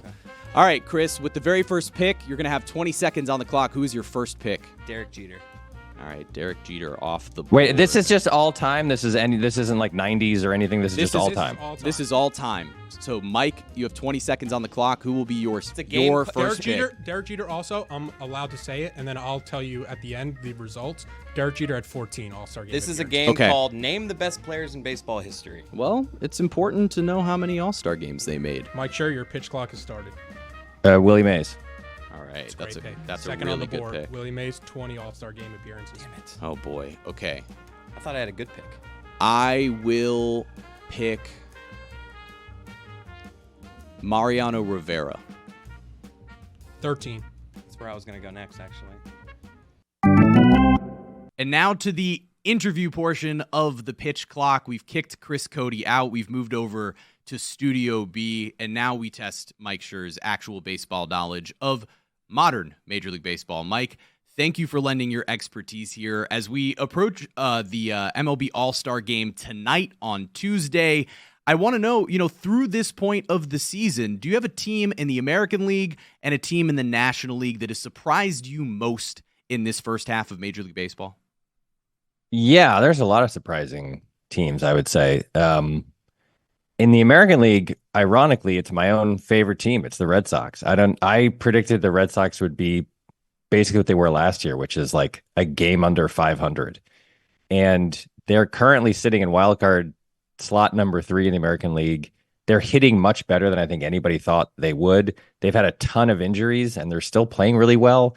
Also, their defense is atrocious. It is truly unpleasant to watch this team play defense. I think they have 10 more errors than any other team in the American League currently. And that doesn't begin to tell the story of how bad they are. They are butchers defensively. And yet they're 11 games over 500 and in contention after ownership did essentially nothing at all in the offseason to help them. So that's been a really pleasant surprise. The other team in the American League that was surprising to me was the Astros because they sucked really badly for the first couple months of the season. And a lot of people wrote their obituary, including me. And now they've just been like annoyingly doing that Astros thing they do, which is like winning and chipping away and winning series and pitching better and hitting better. And Bregman came alive. And now they're right on the Mariners' heels. And as much as I want to think that the Mariners can hold them off and make a run, because it would be really fun to have the Mariners make a World Series run, I think that they're doomed. I think the Astros are going to catch them. And that's a bummer because who wants to see the Astros in the playoffs again? Especially No one. when you could have a Mariners run. I mean, they're one of the more fun teams in baseball to watch. Yeah, Mariners have a bunch of fun players, and they've never won a World Series. They're the Padres of the American League, and I was really thinking maybe this would be the year that the Astros kind of fell apart in this core. Altuve and Bregman and Yordan Alvarez and those guys would just kind of fall apart, and maybe the Mariners could ascend to the AL West throne. But I don't know, man. I mean, those are the good on the good side. Those are the teams, and the Royals who are hanging in, although they look a little shaky recently. All right, Chris. Alex Rodriguez. It's a good pick. 14. Back-to-back 14. You guys Schur? are blowing this. You guys Yeah, are we blowing are. this so hard. Thanks, Hank Mike. Aaron. Hank Aaron. Hank Aaron was number 1. Oh. 21 All-Star appearance. Big shocker. There were fewer teams. There were fewer players. I don't Yeah. know why I'm telling you this. Like, All right, time to go back in time. There was to a go reason back why in he was a time. minus 2,000 favorite. Trying to think of anyone from that era. Who were the greatest home run hitters? Who were the great? How about? Oh, this is gonna be a weird. How about Stan Musial? That's a good pick. Tied with Willie Mays. All right. Who has been to you not the biggest surprise, but the most entertaining team in baseball to watch this year? My favorite two teams to watch who aren't the Red Sox are the Orioles and the Phillies. Orioles because they've got so many guys that are 25, call it, and under, who just look like world-beating future Hall of Famers. Like that, everybody knows about Henderson, who if it weren't for Judge would be a runaway MVP candidate this year. He might still win it. Like, he plays a more important position and he's mashing the ball at nearly the same rate that Judge is, although Judge is just ridiculous. Otherworldly. But yeah, just so unpleasant. Just so deeply unpleasant that Aaron Judge plays for the Yankees. But Rutschman is every bit as good as everybody thought he would be. They have so many guys, Colton Cowser and Heston Kierstad, and all these really young players who are essentially doing what everyone thought they would do when they tanked. Look, they tanked for 8 years or whatever. They did what they ran the process in baseball, and it's paying off. Like, they have all these guys who are super young and really, really good, and that makes them super fun to watch. Jordan Westbrook, who's like the 9th most interesting guy of that crop, has 15 homers at the break. Like, they have a ton of those guys, and then the Phillies, to me, are just like the most joyous team to watch. Like, they have like Bryce Harper was the perfect guy for that team because they have like an extremely Phillies vibe to them. Like, they're just like Philly as a city, and that team of dudes is perfectly suited for each other. It's a little bit misleading how good they were in the first half because they had the easiest schedule, I think, in baseball over the first couple months. And I was a little skeptical that they were actually as good as they appeared to be. But they're still playing really well, and the Braves obviously have had catastrophic injury luck with Acuna going down, but also everyone on that team is hitting worse by like 150 OPS points than they did last year. Everyone is down. Olsen is down, and Ozzie Albies is down. They're all weirdly worse. And because of that, the Phillies have an 8.5 game lead. They have the best run differential in baseball, I think, as of yesterday. And they're just kind of sailing right through. And I mean, right now, I would say the betting favorite to come out of the National League, even above the Dodgers. They handled the Dodgers really easily in that series recently, and they just look really great. And nothing would make me happier, except leaving the Red Sox aside, nothing would make me happier than the Phillies actually winning a title with this team, because they're so fun to watch. Chris, your third pick. I'm feeling very rattled by the way this has gone so far. I thought I had good answers, and it's not going well for me. Babe Ruth. Terrible pick. Two. What? 2? All-Star game didn't exist. Come on! Smaller league, Mike. I thought it was a smaller league. It was a smaller league, but you got to know when the All-Star game started. You got to know when the All-Star game started, man. I was praying that somebody said Babe Ruth, and Chris Cody fell right into the He fell into the trap. Okay. Rod Carew. Oh, man. It's a good pick. Oh, it's a good pick. 18. 18 All-Star games for Rod Carew. Babe Ruth Yeah. had 2. Hall of Famer Rod Carew. Okay. I'm trying to think. I do have 20 seconds on the clock, so I can stall. Yep. For my third pick, I'm trying to go Oh back damn! to I that just. era. Oh god. I hope no one picks my guy. Maybe I stick with. They probably will. I'm a little worried here. Can I? What? How about Ozzie Smith? I'm a baseball reference. 15. All right. I'll take it. I'm going to be happy coming in Good pick. second place here if Relax. Mike Schur's in first. I mean, you just had 2. That's going to make it a little bit Chris, difficult. back to you. And by the way, through 3 rounds, Chris has selected Derek Jeter, A-Rod, and Babe Ruth. Mike Schur has selected Willie Mays, Hank Aaron, and Rod Carew. I've selected Mariano Rivera, Stan Musial, and Ozzie Smith. We are on the 4th of 5 rounds now. Chris Cody, who's your 4th pick? We'll keep a running theme here. Manny Ramirez. Manny Ramirez. 12. All right. All right. That's not terrible. I did that for comedy. I'm gonna say, Taché, you had the right idea, but you picked never the. made the All-Star game. I picked the wrong answer. one. You picked the wrong shortstop. I did. It's got to be Ripken. That was who I was going to go to next. It's Ripken has 19. No! The 4th best Why did I answer that do you could that? have. My headphones came out. I'm devastated. Oh, that's 19. Oh my God, Ripken. All right, well, this feels kind of over. I'm going to go with Roger Clemens. I will fact check it. Roger That's got to be good. Clemens, 11. 11. That's not great. It's okay.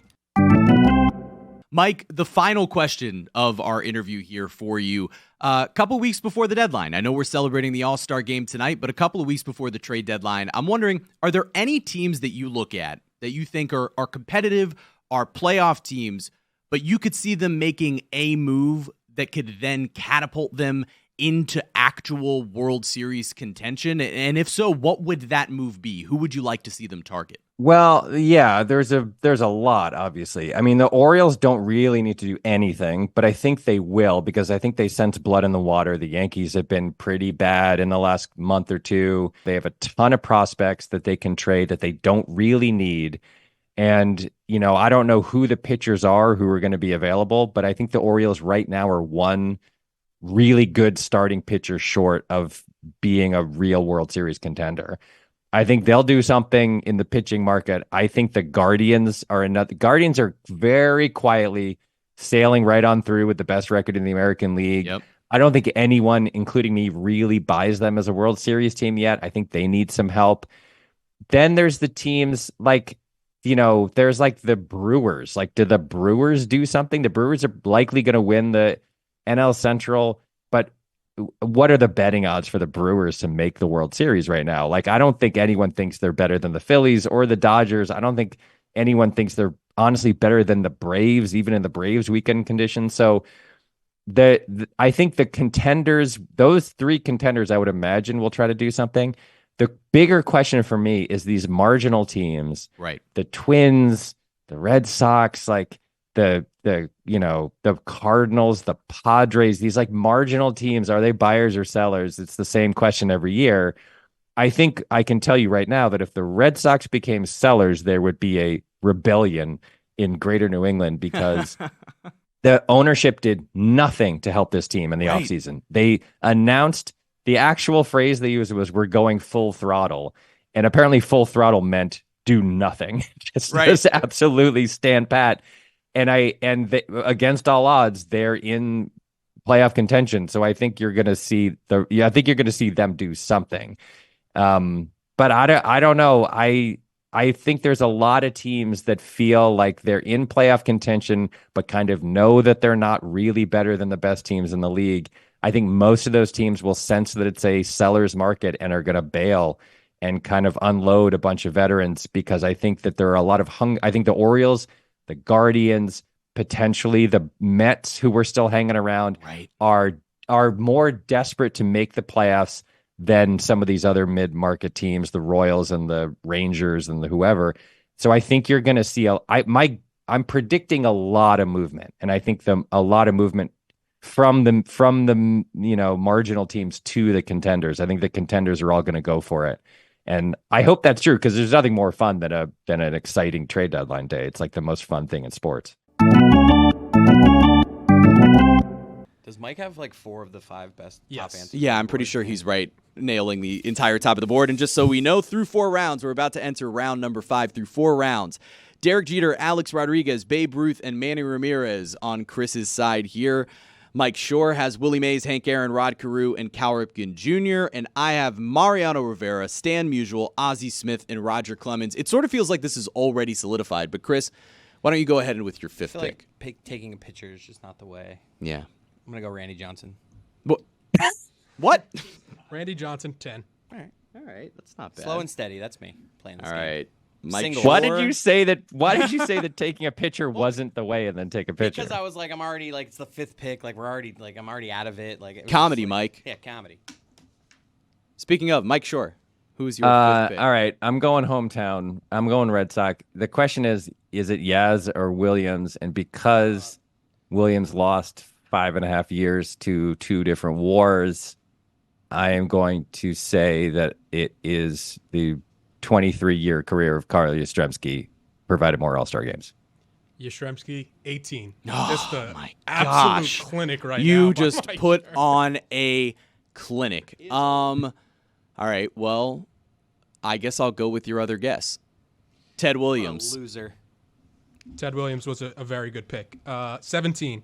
17, all right. I don't like any of this. All right, well, I think I know the answer here. But Taylor, you want to give us the math on who ultimately won this game? Just rounding it out, if you look at the teams. Babe Ruth, though.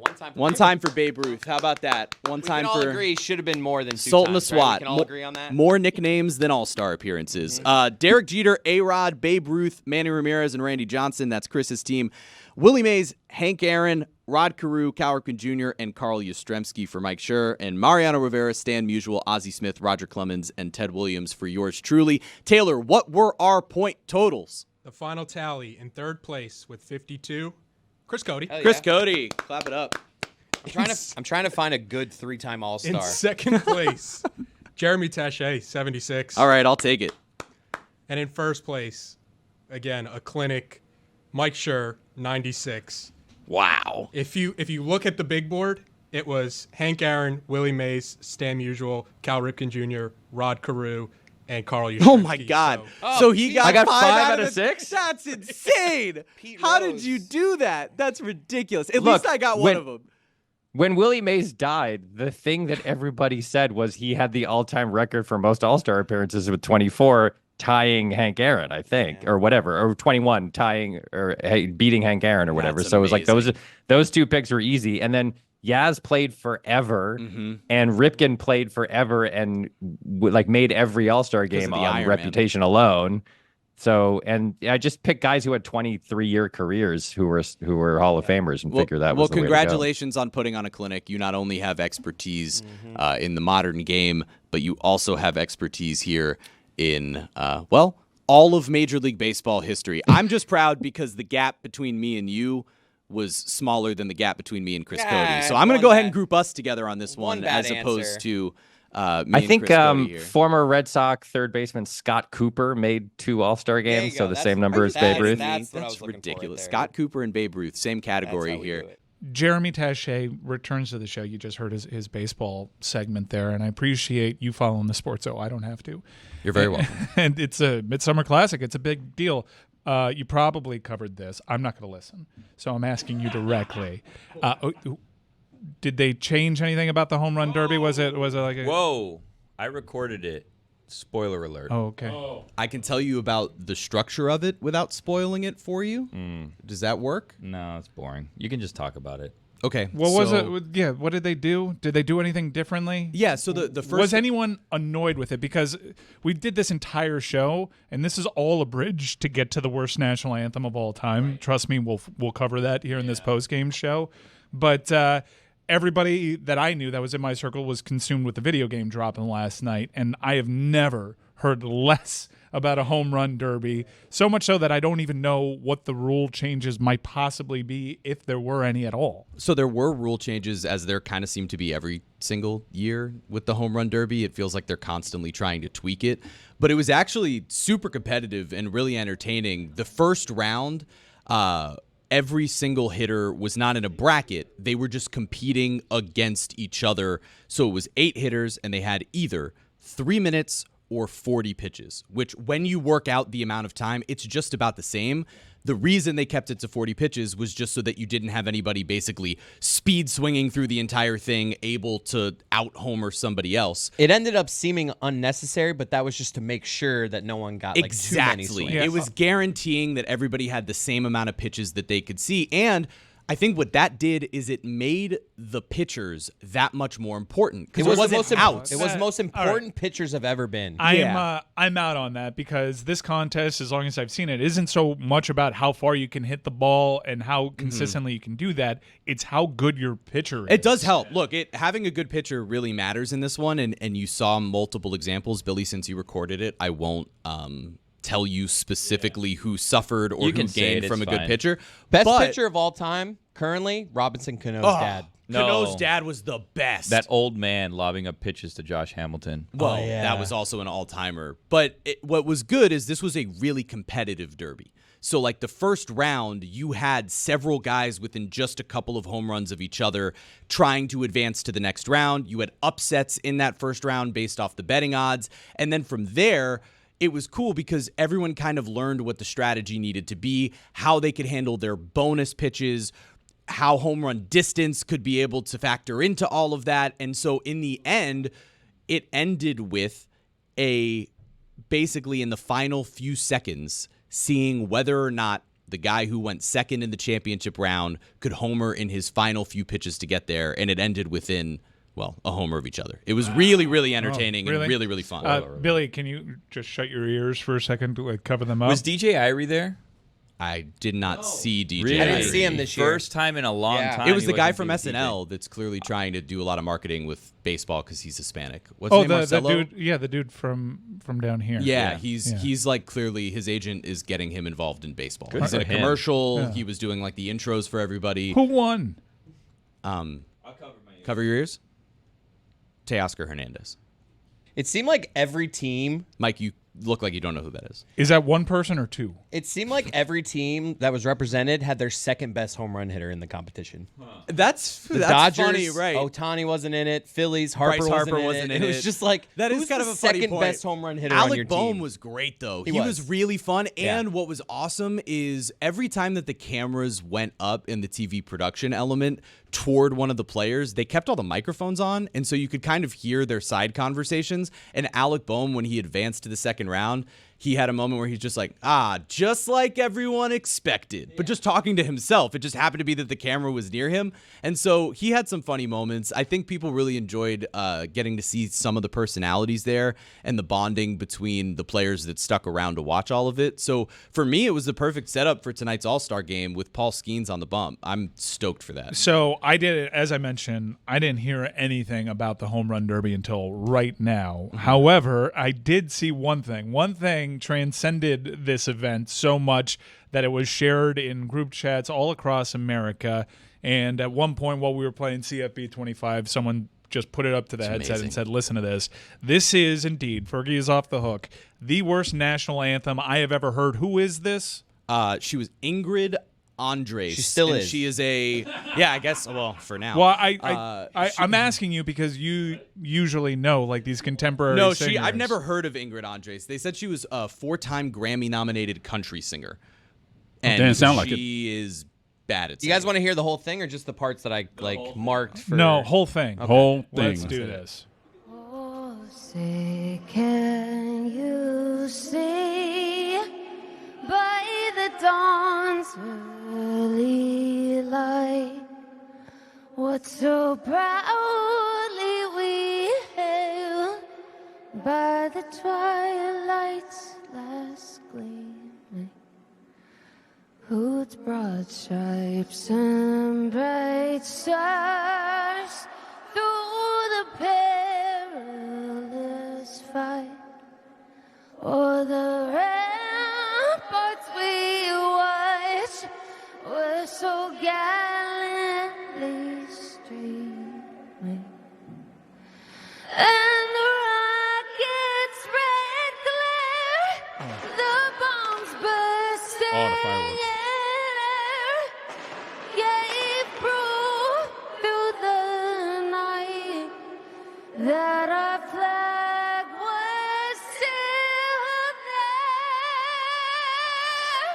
Taylor. Oh, say does that star-spangled Dallas. Sorry, this is in Dallas, I guess. Arlington.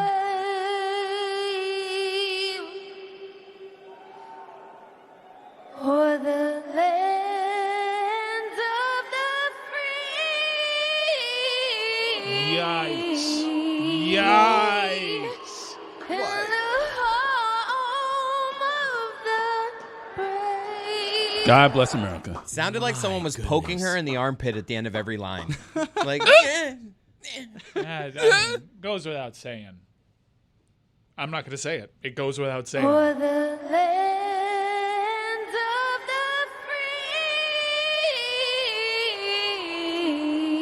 free. Whoa. What a riff. Whoa. Because the previous runs had gone so well for her, too. She's like, no, let me cook. Tripling down. And the rocket's red glare. Oh, dude. Dude, there's like this IG account that does like impersonations of like the indie folk singer that just does like a cover of an 80s pop song, and that felt more put on. That is so bad. At the 63rd Grammys in 2021, she was nominated for Best Country Song, Best Country Artist, and Best New Artist. wow. Was that wishful drinking? Best Country Album, Sam I Hunt? apologize. Best Country Song? Maybe No, more I'm just wishful drinking. More Hearts Than Mine. That's Yeah, it. I mean, contemporary music's littered with auto-tune. You got to live tune that What's thing. really amazing is her Wikipedia says fans and critics drew comparison between Andre's performance of the national anthem and Fergie's rendition at the 2018 NBA All-Star Game. They've already put it on her Wikipedia. Well, so what made the Fergie one iconic, outside of just how bad it was like Draymond's reaction to it and everyone trying to hold back laughter. Was there an element of that? There was an Alec Boehm moment of him. They showed him on camera, and it wasn't even at the worst part. It was like earlier on when you could tell it was going the wrong way, but it hadn't quite gotten there yet. And you can see him kind of doing the same thing of like about to crack a smile, kind of looking down on purpose, knowing the camera was on him. I'm kind of hoping that Jason Tatum runs into a bad anthem just so he can start copying everybody else's reaction to bad anthems. Oh, the thing with Fergie, though, she was doing a thing. Like, she was trying to make it a jazzy. Yeah. She was doing she was trying to make her own version of the Marvin Maybe Gaye. that's what was happening here. No. And it just went poorly. Or the land of the free.